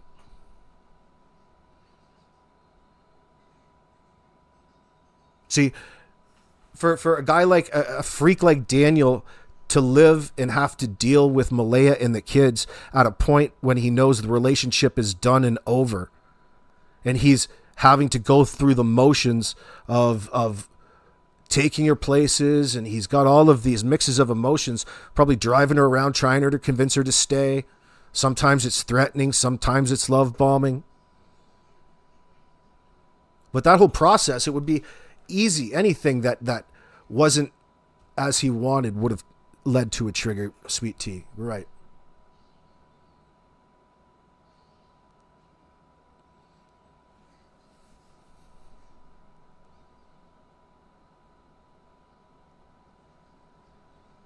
Well, what the fuck are you together? You guys aren't getting married.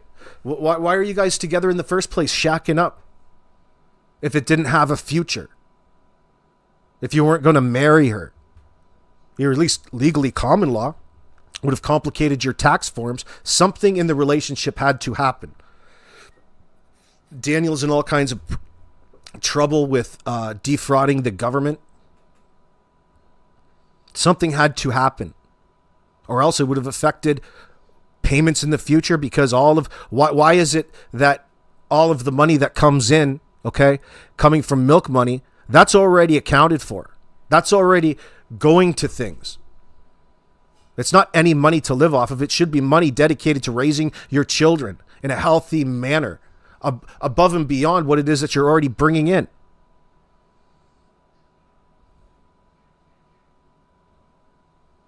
So why did she go out on her own and get a vehicle if she wasn't planning on leaving already? She had to make a split. She was forced to, because all of the money that would be coming in that was supposed to go to Jack and Lily and Meadow would have been forced at some point to go back and feed the payback that they're going to make Daniel do from the money that he defrauded.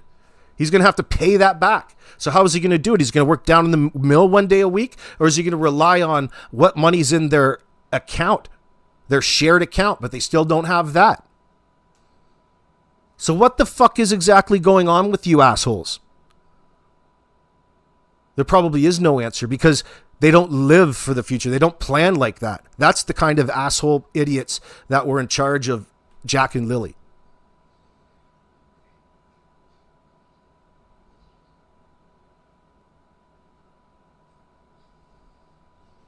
Marley Sanker, that's why I think she was using two. Possibly. Possibly. She's not, she's looking to chase her blues away with a bottle after the fact, according to Haley. So the abuse is there. The need, desire to lose yourself in the substances is there on Malaya's side. She knew if she wanted to leave and Daniel put up a fuss, she knew that I would step in and make her go or let her go. Make her go or let her go? She knows that she knows that Janie would step in and let her go in that sense? Really? So it sounds like that's happened before. It sounds like that's a common occurrence, is it? And I don't believe that to be true, Janie.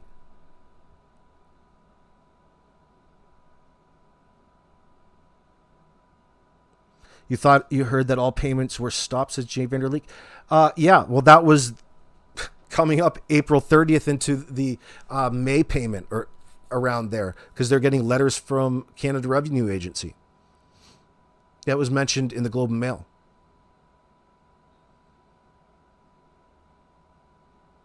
So what that is a contributing factor that's going to make Malaya have to act outside her own control. She's not going to really have a choice in that manner. And Danny's not going to like all of that. Because what it's going to mean for him in the end is another woman to pay child support towards. And that's just like torture to him. Some more child support you're never going to pay.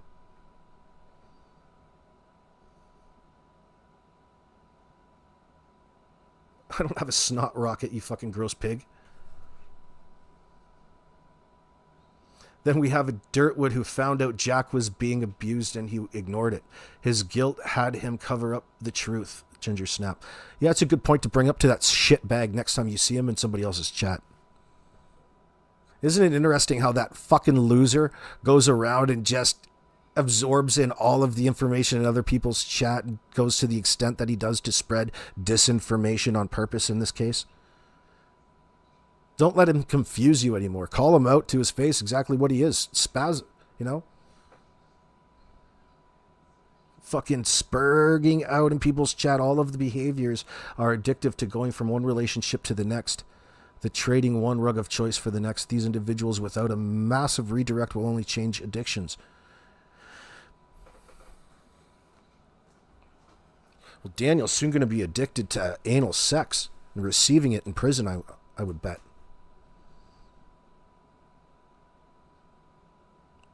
Lori Green, addicts coming from rugs use another addiction, alcohol. Yeah, you're right. That sounded like one hell. You're disgusting. That's gross. Hold on. I'm leaving. Even though Daniel's my son, if that's the time, I would step in. So, people can't say that she didn't want to live here because she was isolated, that she couldn't go anywhere. That's a bunch of bull crap. And she had the use of my vehicle too, whenever she wanted it. So, if people think that she didn't want to live here because she was isolated, if that's what she's telling everybody, well, or if that's what you're hearing, that's a bunch of bull crap. And if she did want to leave, and I wasn't around to stop Daniel from letting her leave, there's always 911. There's always a way out. Thank you, Mimi. That's very generous of fine. gifts. I'm just thankful that somebody is listening to me and not bashing me for what I'm saying. As I said, the accusation and the rumors have to stop. It's not good for me, for my dog, for my grandchildren especially, for... All of the accusations are going to have to stop, y'all. It's not good for her. You guys knowing that she's fucking lying is doing torture on her soul. So it's other people that need to stop thinking the way that they do in order to accommodate her in this situation. That's her priority. Again, on the backs of Jack and Lily.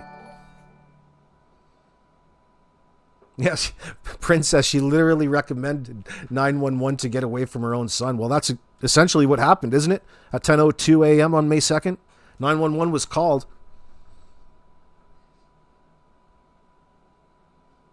I think the real call was a domestic violence dispute that turned into what they reported to be the children voluntarily going missing.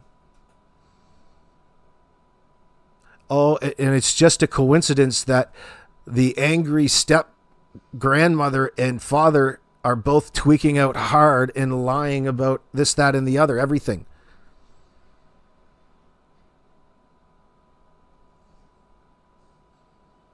No evidence of anything. I would suggest a staged scene. I would suggest that they cleaned up after themselves as Janie was raking for a pool that never got in. But you can trust her. She needs you to believe her because, listen, she was crying that day. Do you want to know the reason that she was crying? It's because if she had just only got up, she was already up since 6. She went back to bed for what? She doesn't quite know. Was it 5 minutes? Was it 45 minutes? Oh, she just doesn't know. But when she got back up to when Daniel was screaming Jack and Lily's name, she went outside. And she was filled in to Jack and Lily being missing for 20 minutes. Now, I got a problem with all kinds of things in that. You guys have decided that your children were missing. 20 minutes in?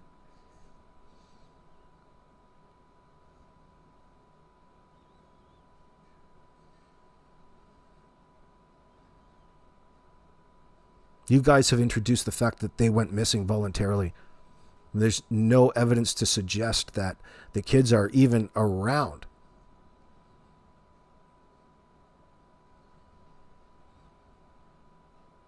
This on a school day, too, where you called them in sick for school. CJ, your explanation is abusive, you're right. Explorer Corbiach could not even muster up the courage to do a Polly when the 2 children went missing on her own property, but she is so concerned about what is being said about her and her goons. Oh, yeah, it's just travesty. And Danny says the exact same thing. Oh, all of these hurtful things people are saying online. Well, don't look at them. Don't look at them, asshole.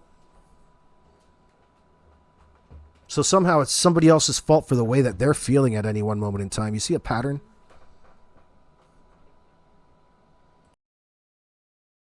Lily and Jack, these accusations have got to stop. I don't know what's going on with my grandchildren. I don't know how they're feeling. I can't talk to them. I wished on the 25th of June, I wished my granddaughter a happy birthday through Messenger. I couldn't even see her. I couldn't even go to her party or anything. The rumors and the accusations have got to stop.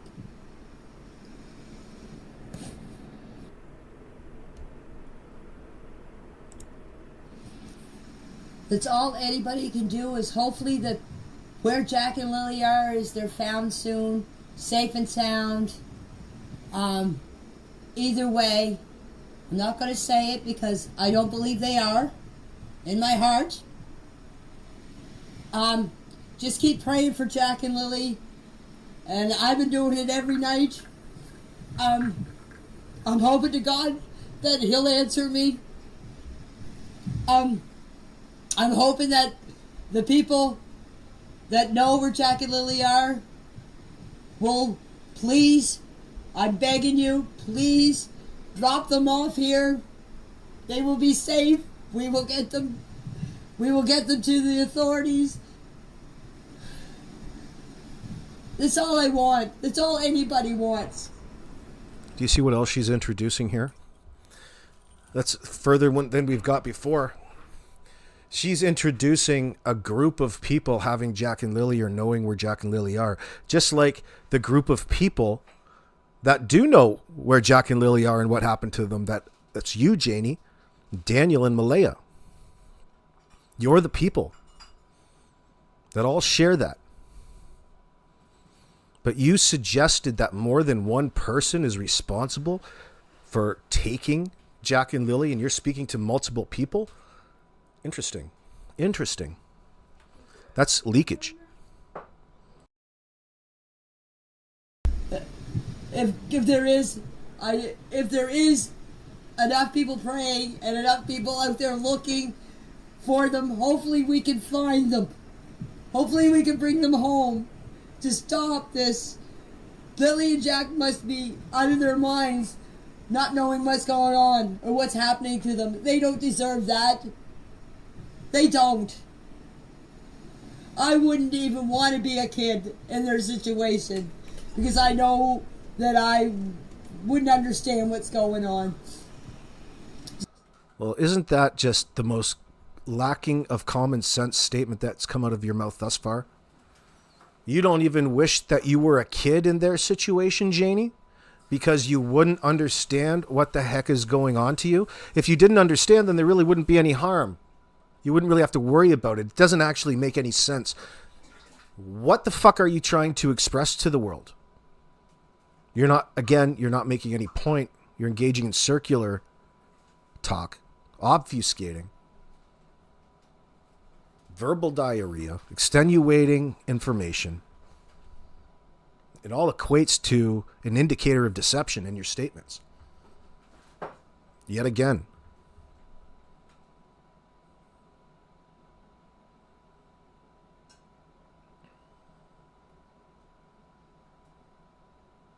But again, you can't be sad about something or the things or recognize the things that you don't know. You don't know what it is that you don't know.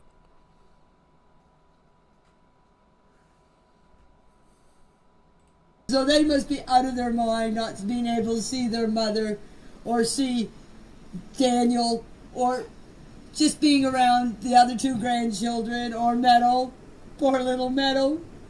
You should see her when Lily and Jack would go up to her. Her eyes would light up and her big smile on her face.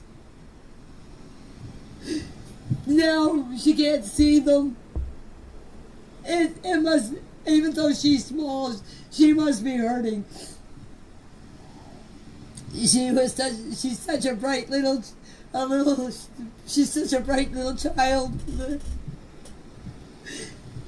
She just must be going through torture too. Meadow's going through torture? I don't think so.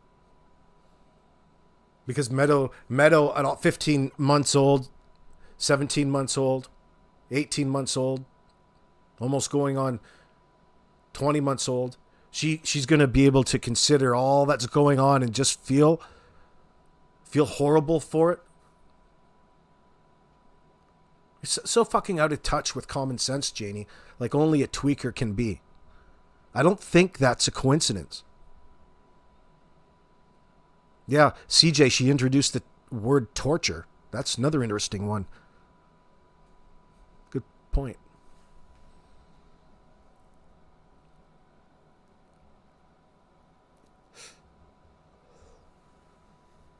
It's your fault that you can't see any of your kids at this point. It's nobody else's fault. Oh, think about all of the... You're not even bringing up a point. You're not even giving us an example there. Liar. This isn't going to float.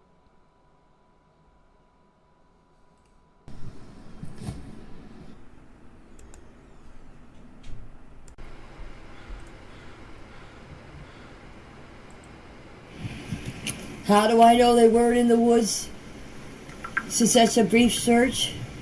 I know those kids. I've observed those kids. As I said, I walked with those kids through the woods. I had to carry Jack through the woods.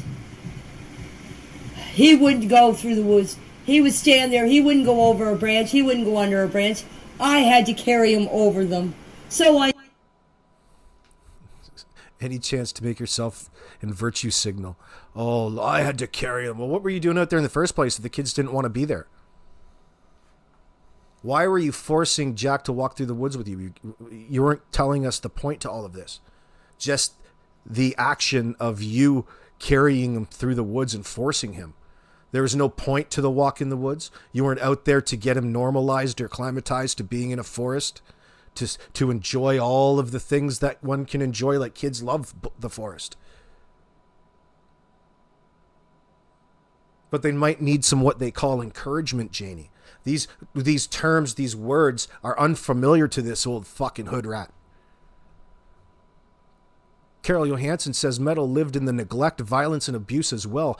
And as she grew older, she would have become a burden. They're all disgusting, and none of them could care for a freaking silk plant. They sent the kids to sell magazines and they never returned. No college for you. Silver, come on now.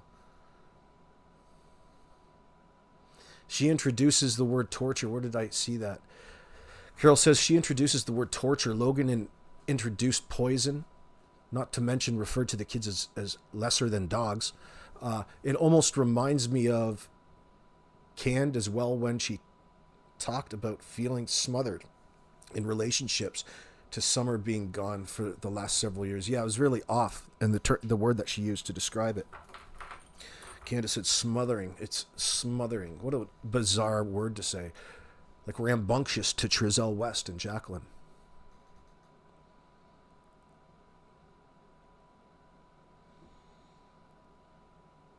Rotary, I've heard elsewhere that Meadow is actually walking now in foster care, whoever got her, and she's doing really well.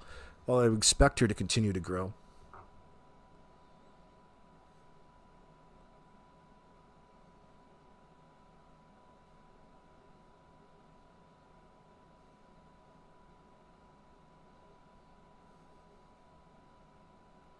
No, they're not in the woods. As I said, I don't even like going through the woods because I don't like walking over trees and branches and bush.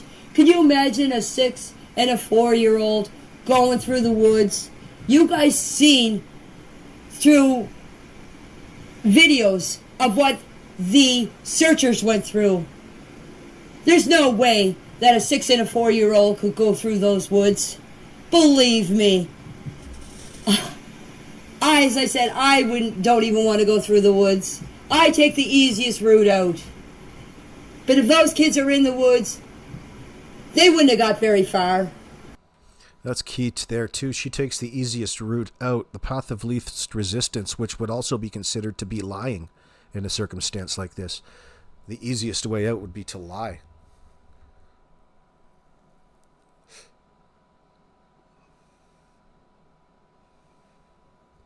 Carol says they all leak their guilt.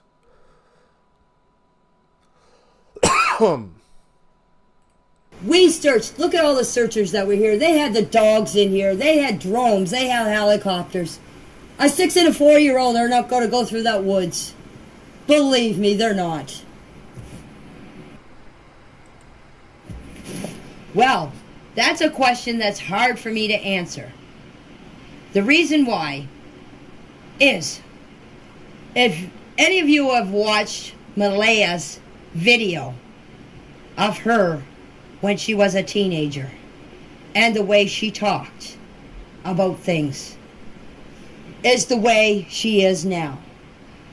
Malaya and I could not sit down and have a conversation. If it was, it was. I don't think you need to go past that, do you? Malaya and I couldn't sit down and have a conversation. They don't get along whatsoever. So she's admitting to the level of resentment. They're not even on speaking terms. She hates Malaya, hates the kids, and she's angry living out in the RV in the driveway.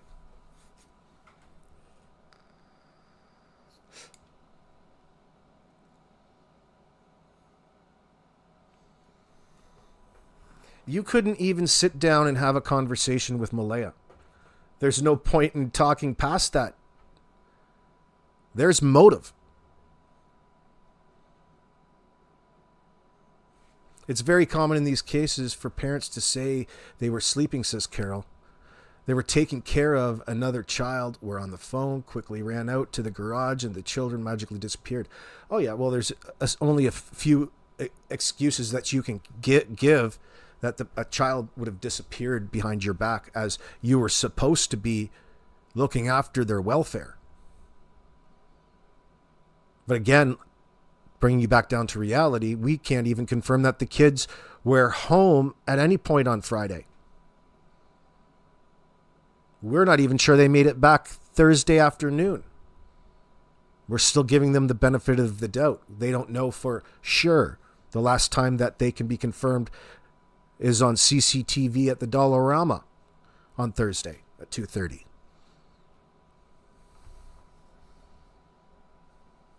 And then their story completely falls apart after that.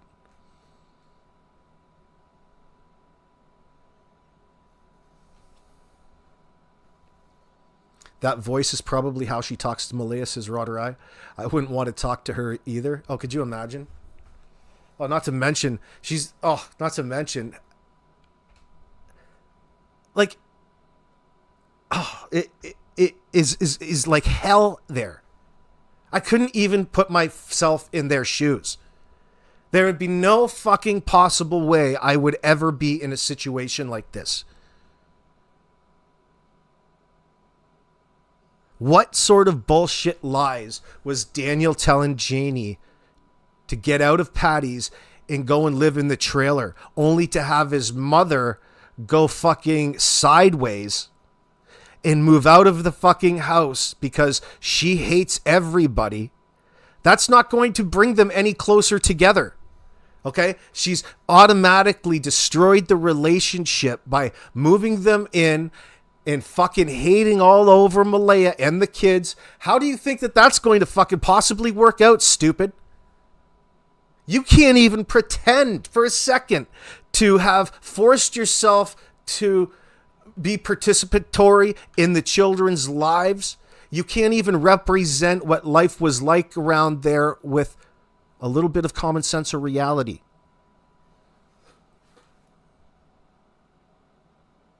Just how you've got nothing to do with whatever happened to Jack and Lily and that you hated her mother. And please believe you. And umpteen other fucking inconsistencies and lies. Janie, you're guilty. And you're associated in this. Now you're even more so. You guys had this all planned out before you even called the RCMP. You were all committed. You don't want to linguistically commit to what it is that you guys were, or what happened to Jack or Lily, or what you think should happen to the people responsible.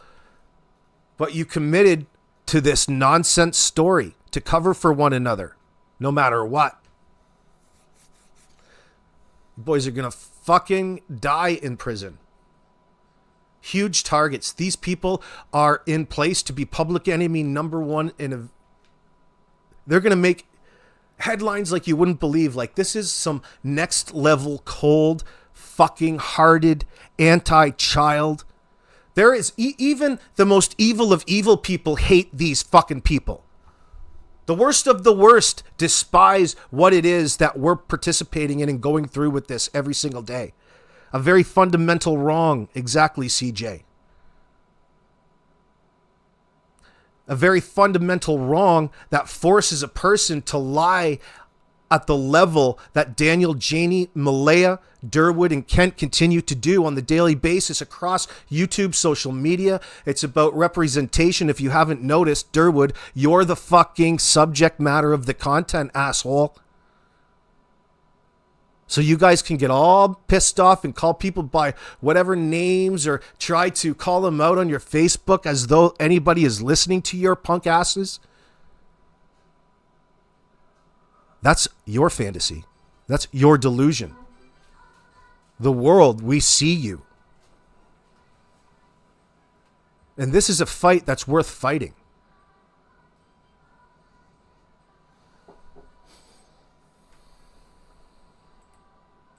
just a brief conversation. When I first met her, when Daniel introduced me to her and the kids, it was okay. My personal opinion of her, I'm not gonna say. But let me just say, when Meadow was born, when I would go in there to see Meadow, and I would hold Meadow, she would always come and take Meadow from me and say, oh, she has to be fed or she has to be changed. She would go in the bedroom and she wouldn't come out until I would leave. Probably because you had bad breath. Could you imagine smelling, not knowing when Janie comes and picks up your child, and all of a sudden you think that it's your baby needing changing? No, it's just how bad Janie smells. When the grandfather came to see Meadow, she would do the same thing. When it came to Meadow, Meadow was hers. I could go in there and I could play with Jack and Lily all I wanted. But with Meadow, no. Meadow was hers. Since that... Isn't it bizarre the way that she just described that as well? I could go in and play with Jack and Lily anytime I wanted. As though they're objects. They're objects to be used, abused, looked at as less than human. Yeah, why don't you guys just go on in there, Derwood and Kent. Play with Jack and Lily anytime that you want.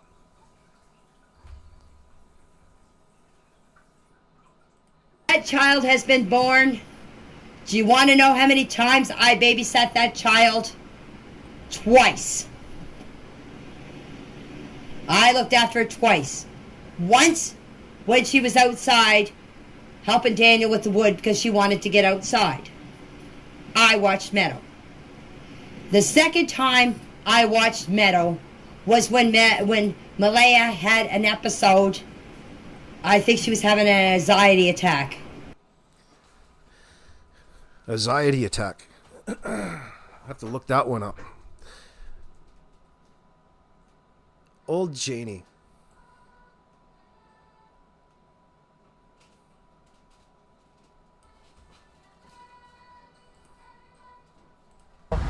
The He's stepfather. on meth. He's on meth. He sells meth, and he makes it. And he don't like the kid. He beats the kid. That was Wade just mentioning that he sells the math, he makes the math, and he uses the math, and he doesn't like the kids.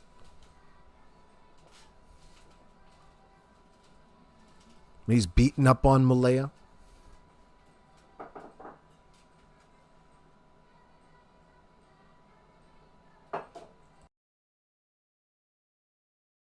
Kids, he beats her daughter. That's what I'm But her saying. daughter might know more than you saying. I said, your daughter's lying. You must know what happens. Only 3 people in the thing. Exactly. We had to do polygraph and everything. 'Cause You did a polygraph too? yeah, because we used to drop the kids off Okay. over there. So you and Cindy and Her mother, because her mother was in the house before, and some of her cousins, they had to do polygraph. is the mother living here right now or not? No, she was, and She was? she lives in. We took the mother because we found out that he's on drugs She's on meth, yeah. her and father. meth, and they beat her, so we took her over there. He was here, and then the CPS. The CPS went to their house in December, and they should have took the kids out of there. Like, look at the look of the house. The fact that old Janie doesn't even acknowledge the substance abuse, like the math and its effect within the household, the fact that she just pretends that it doesn't even exist tells me that she's a participant in it. That's why she acts the way she does. That's why she's all over the fucking show. Derwood's probably got her hooked on it. Remember when she said that one time she handed the baby to the bus driver to get Jack? That's weird AF. Hold Meadow and let the bus driver do his job. Yeah, that's just, I hear you, Marley. It is a bit weird. Everything's weird that comes from these folk at this point in time. Belinda also mentions in her full audio about the marks on Malaya. She must have noticed what we did, and she was there Saturday. I don't know what she took it to mean at the time. Marks on Malaya. What sort of marks on Malaya are you suggesting, Carol? Where were the marks on her?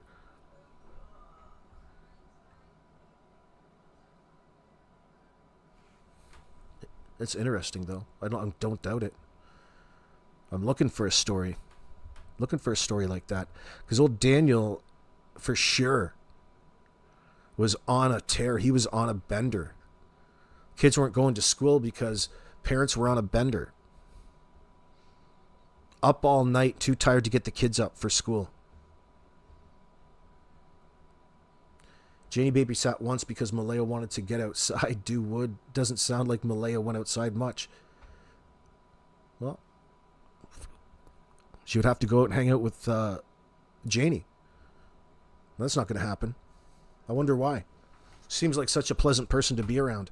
And of course, to Janie, that's just a characteristic of Malaya, as though it was Malaya's fault. So they didn't really get off to a very good start from the get-go. And there's a clear difference in the way that she speaks about Meadow than she does Jack and Lily, who are now missing.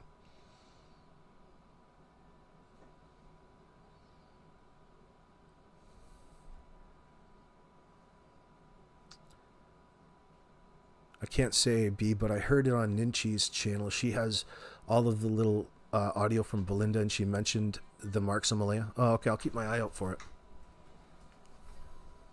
I asked Kent and Derwood if they like bread. They said yes, only inbred, though. That's a good one, Silver, actually. You're getting better. In a video, Shar showed them, and I believe American Justice too. The picture shows an earring pulled with blood and other things. Not sure where that went. Interesting. Interesting.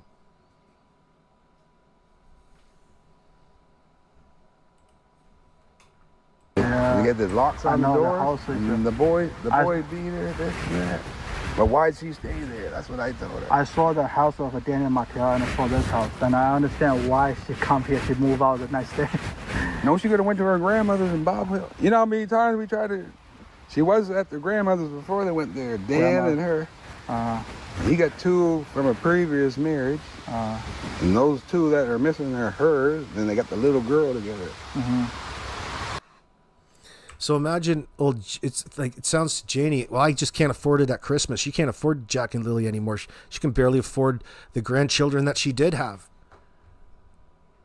2 more? Oh, there's just a staunch difference.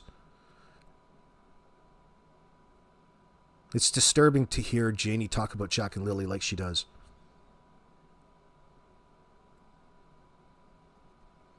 You can fool yourself thinking that, oh boy, she's just such a clever liar in that sense, because people out there couldn't fathom even coming up with something like this. But really, it's quite simple. She's petrified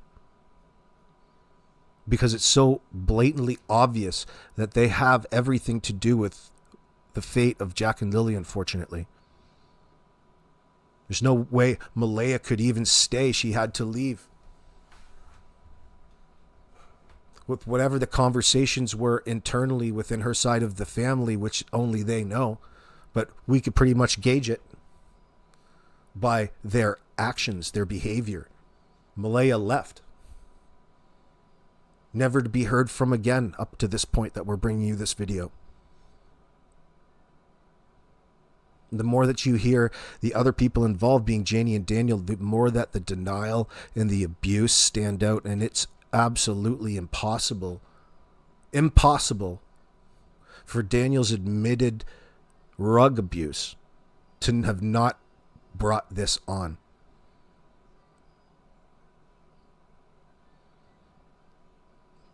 And what I'm alluding to is a violent act towards Jack and Lily. Because past behavior is going to dictate what probably happens in your future, Daniel. You already have a history of alleged abuse from people closest to you.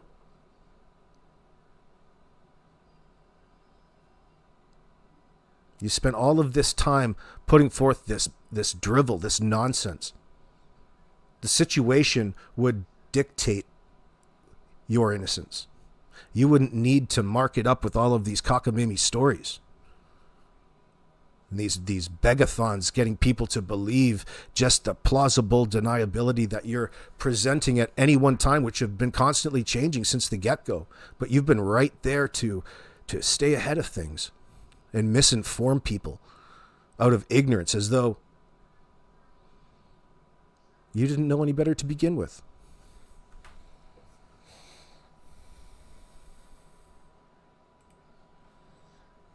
And he didn't like her kids at all. But she said they beat them. Oh, you just tried it, man. But she got a psychic that says they're still alive. Mm-hmm. But if they ain't, I still say the guy. You know, it's so funny. I heard some people. They are in the woods, but they're probably buried, like way over towards, like, say, Muscadal, but they're probably way the fuck over that. The thing is by Daniel Martel or his family. Yeah. Yeah, I don't trust him, man. No, they all look fucking crazy. He lies all the time. He's changing his story all the time. Yeah, how you know what they're wearing? You didn't see it. Huh? How would you know what they had on? Exactly. And you never saw them. Yeah. And she's lying too. I don't trust her. They even say that you guys So did now, it. You know what they're saying right now online? They say you guys did it. no, I wouldn't. They say that the mothers and the grandmothers hide those kids, for those kids in the woods somewhere like a reserve. If I had to, no, she's getting the baby back. She went to the reserve, right? Because her grandmother lives over there. Oh.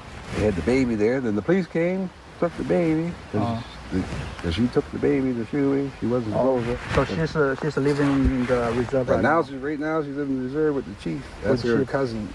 Oh, the one in the. I'm related to the chief too. Suvanati. Say it again. Is Yep, it Suvanaki. Yep. Oh, that's where she's living right now. Yep. Oh, I see. I don't know. This is these negative energy. It is, man. I never did like being around. I know them. But why would you stay there? This guy's beating your kid. I know. You get what I'm saying? Look at the dirty fucking house. I wouldn't.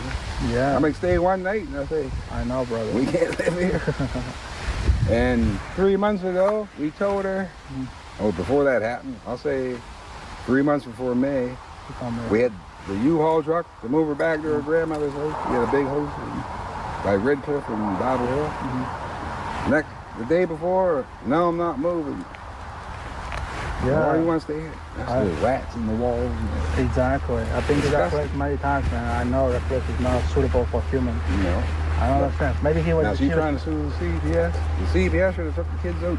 This was in December. And plus, why would she stay there?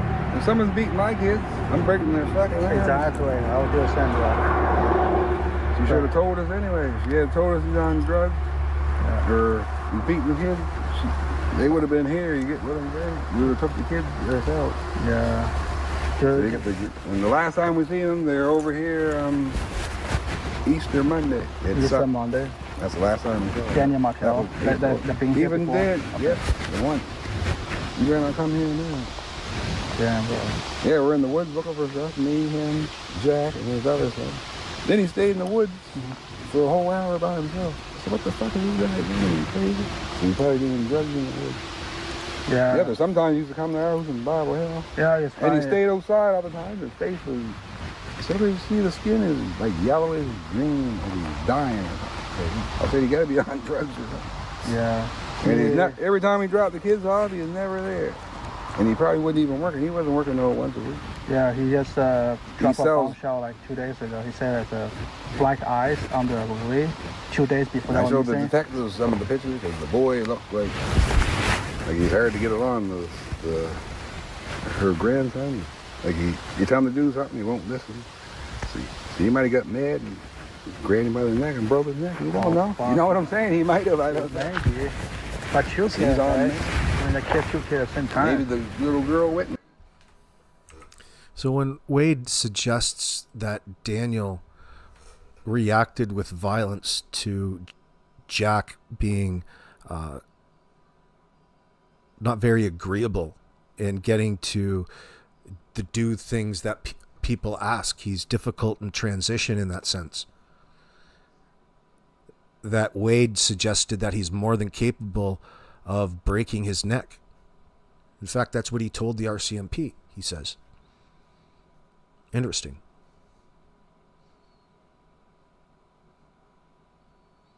After talking at great depth about Daniel coming out of the woods after being in there an hour at Easter, coming out looking all kinds of colors, like he was half dead, the same way that you look when you smoke a lot of the crystal, like Daniel was doing.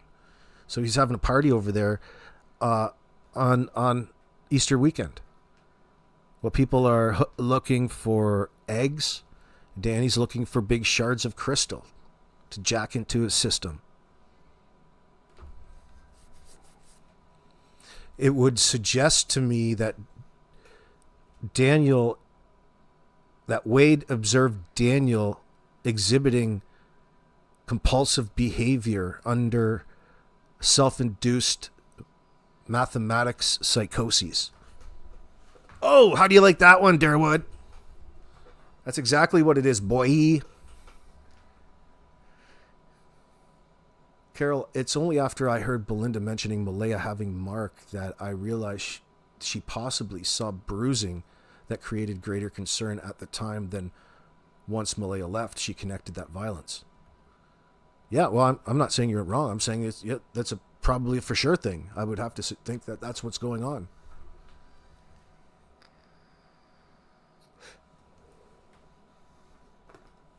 It's not easy having to rehearse and remember a fake story. This was going to happen anyway. This was already, planned but not planned.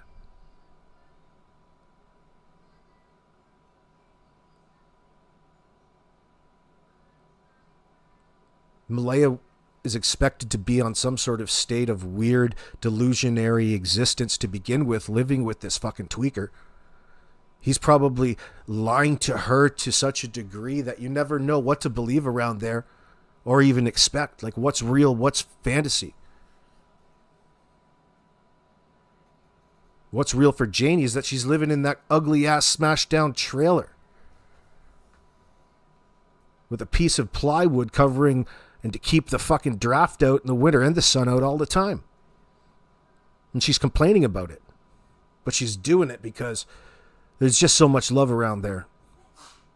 Wade's saying that he didn't like the vibes around there one bit. Evil. There's evil at work.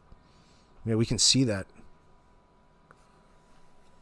We hear that. We recognize Wade saying. Oh, yeah. You never know. You never know. But our psychic says. That's for sure. Now, we had the kids, we'd be $150,000 rich. Exactly. Plus, who's going to take grand with? Yeah, but you know what people say online? Yeah. It's the Daniel Martel and the Derwood. You know Derwood? Darren? The guy? Darren's her cousin. Darren is a cousin, right? Her cousin. Why the cousin is against her? Against her? He told him off the other day. He said, you know more than you say. She told him, don't call back here. You're weirdos. You're crazy. Well, the reality is you can relate to Jack. What Jack was doing is responding poor to people in his life, his parents or people who were supposed to be in a position of loving him, treating him like shit. And he didn't like the interactions because the majority of his interactions are negative when it comes to adults and the people in his life. And he doesn't have near enough love. Like, quite literally, his mama isn't giving him enough attention in that sense. And she's being blamed by it, by the primary suspects. That's what they're saying, in other words.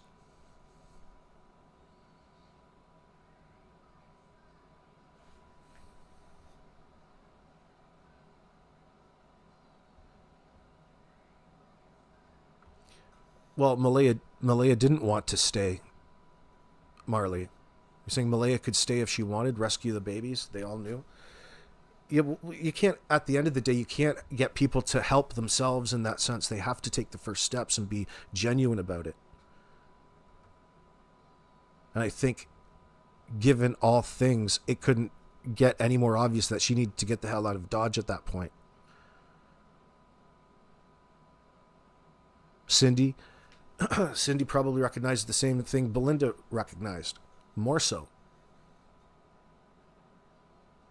But who knows what Cindy and what you get a sense of it. You can get a sense of it. We don't know its totality. We're not going to know all of the realities of this because of the liars involved. We can only take what we know and speculate and get to learn and imagine just how bad it could have been to a degree.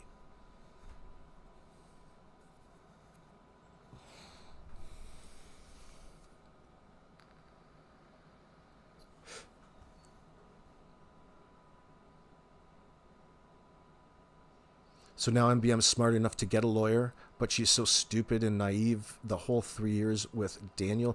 No, she jumps from one life raft to another. Yeah, I would expect that, Michelle. It's just how her living situation is at this point. The one thing Malaya has at this point, she is a young woman, and she can manipulate individuals into believing whatever it is that she needs to in the moment in order to survive. And she engages in that sort of behavior. That's how she got with Daniel. Now that she actually doesn't have any kids in her life, it's different. But it's not different in the way that she would have imagined it. Because now it is, for a person with a conscience, especially somebody who's trying to get sober, you're going to start noticing why people are talking behind your back so much. Why people don't quite see it the way that you see it, even those that are most close to you in your family. And that's really starting to affect you more so than anything else.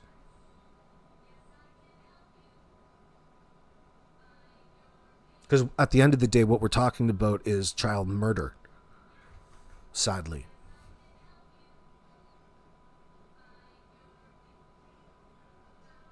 Malaya probably wants to imagine this away, but it's not going to happen.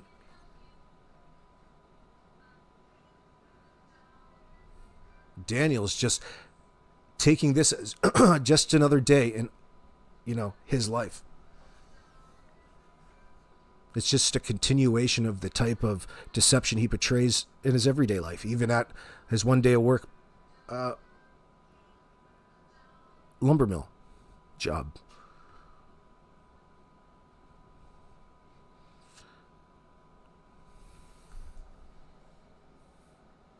A little bit more of Wade. On the side of Markel, he's saying that the mother And I think his reserve. No, they ain't know. His or Darren's wife, I think, is related to Darren's wife is related to Darren, not Darren. Yeah, Derwood. He's talking about Darren Geddes. Darren. Like, Fucking weirdo. Daniel. He's related to Daniel's house. Same as the CPS, he knew that we were open reserve. See, how do you know? So he's probably related to somebody in the CPS. And we got a friend that works for like another children's aid. And there was no file that she was there in December. We're suing them, and we're suing the people for a rat. Fuck man. Yeah, there's no file that she was there. She should have went down. Now the host like that, I'm checking to see if there's food in the fridge. I'm checking see if there's locks on it. It's just said to use the lock. And Daniel's daughter, that she's like 8 or 9, her name is Rain. She said, Malaya locked him in the room. But you know more than that. I don't even like her around here. I never did like her. Thank you so much, bro. Yeah. I hope everything's going well, bro. Yeah. It's just one last thing like that. Yeah, well, turn her down, bro. So, like everyone. Golden Retriever is a Pakistan dog, man. I used to have one myself, like Put down 2 years ago. Really? It was 14, and I don't know what happened. It kept throwing up, and then 14, I mean. then his eyes kept going like this. And he had to suffer all day Sunday because they're not open. They had to put him down Monday. Shit. Yeah, his name was Kavai. I had a good dog. Hear a car, somebody walking around, and go crazy. Yeah, it's best to put him down. So he's Now her dog, he's like his own blind when he's really white. The Shih Tzu, he's like, I think he's 10. So we want to get down the very few times that we do get down to actually what the incident was. Not that it's important to determining guilt in this matter. Because there's 2 children. So, because we're assuming that the children are already deceased, it brings up the question, what happened to make them that way? Was it through the act of somebody's violent hand? Or was it more forced by some sort of punishment to get them to shut up, and then you forgot that, for example, you locked kids outside and they passed of exposure because the individual who was already preoccupied with his compulsive behavior, like the type Wade was describing Daniel to have at Easter in the bush getting high for an hour. Imagine if you left kids outside, 4 and 6, outside your back door in the elements, sub-zero, for an hour with nothing on except their pajamas, in that sense, as punishment for not doing what it is that Daniel told them to do.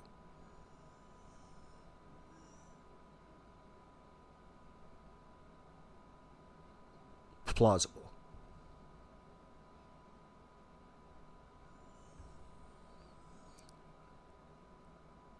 It wouldn't take long to lose. It wouldn't take long for them to lose their body heat out there with no protection.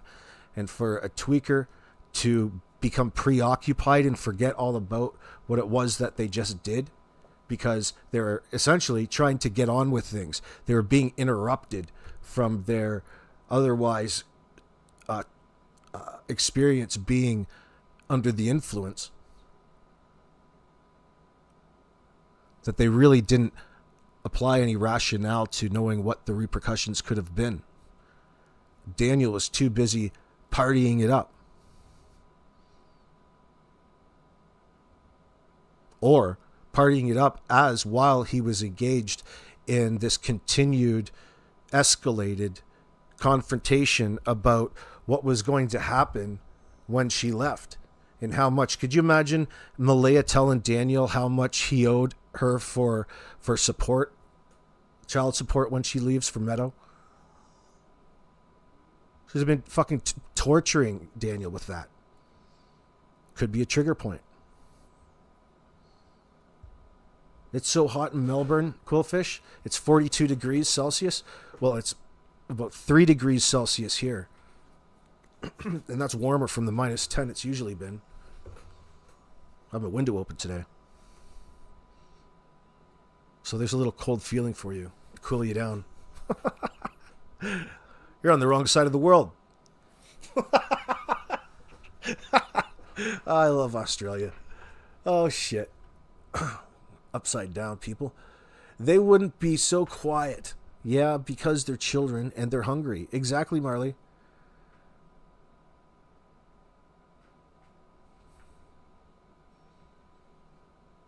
It would have been interesting to see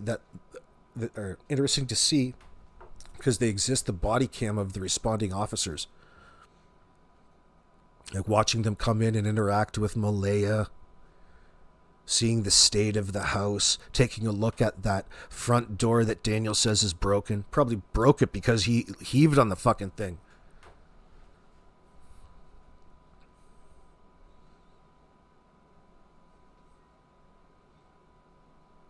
Cindy Clark. So let me get this straight. These people knew if substances and indulged in its use. And where were you for Lily and Jack MF? Falling by the wayside, that was somebody else's problem. Like, Daniel and Janie already acknowledge it, that kind of to be so when they put that on Malaya, as though there's something that they're not mentioning, that Malaya wasn't fulfilling her responsibility as a mother for. And when it's convenient to them, they say that they had to do it for Malaya. So what is it again? What is that they're referring to? And the fact that there's a that to refer to in the first place would give you your answer. You know, you can see where they're lying in that sense. And it's not going to be very nice. In this circumstance, it has everything to do with abuse.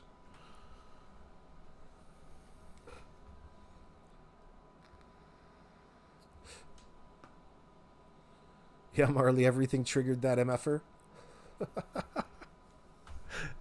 Kind of like mother, like son.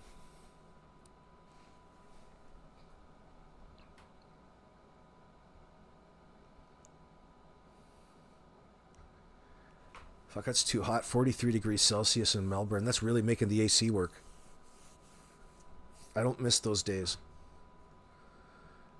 I agree there's nothing wrong with having a lock on your bedroom door as adults. However, when your sick child, whom you had not observed in multiple hours, approaches multiple times, you unlock it. Well, I don't believe that there is anything to be relevant as to what they said happened on that Friday. Complete avoidance. There's not even a little bit of truth in it. Something happened Thursday night, and there's all kinds of vehicular traffic based around their trailer on Garlock Road that they don't want to even acknowledge occurred. That's so tough. That's so tough for them. Fuck, that makes you look guilty in this, guys. Like it or not.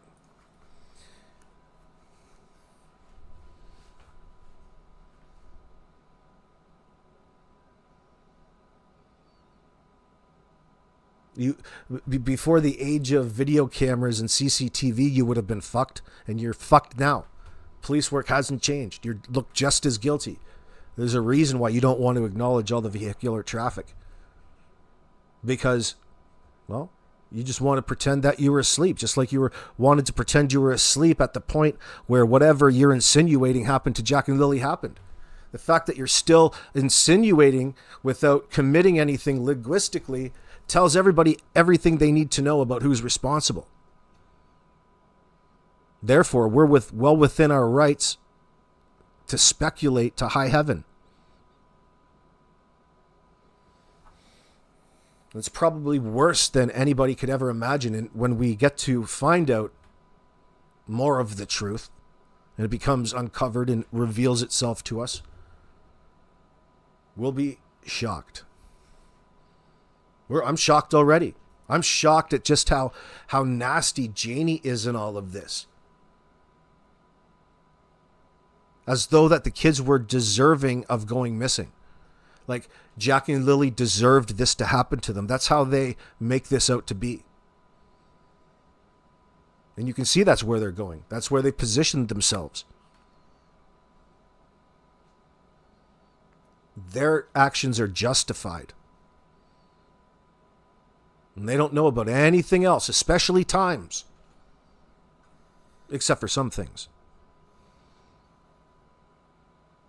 Being a good parent is the most important, most valuable thing that you can do in this life. And being a good influence to young people. All children and other people otherwise show kindness. Teach the kids. That would be the point. That would be a concept, yeah. But here we have such harshness, just abuse in its bare face. It's almost like looking at the devil. For sure, Natalie, CAD. Janie is a tweaker.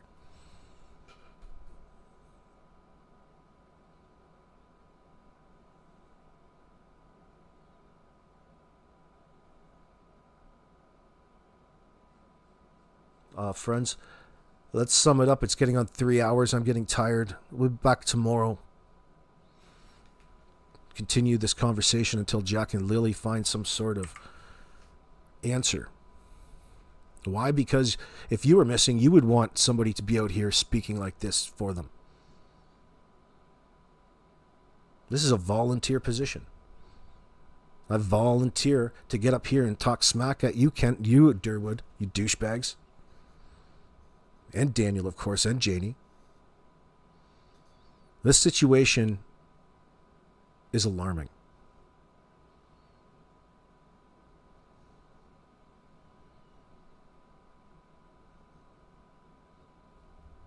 Leave you with some G-Funk, Derwood. actually.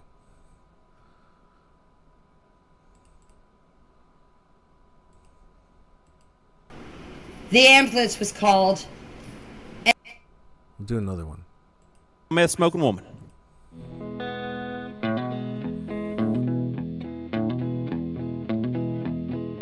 Long time forgotten, her hygiene is filled by the way. Life he promised ain't what she's living today. But she never complains about the bad time, hard crime he's done. She just talks about the next fix he has, all the tweaking to come. She's a meth-smoking woman in love with a copper-stealing man. Oh, she loves to get high, and she lost her kids, 'cause she don't give a damn. Through jail stints and rehab, they walk through this world hand in hand. This meth-smoking woman, loving a copper-stealing man.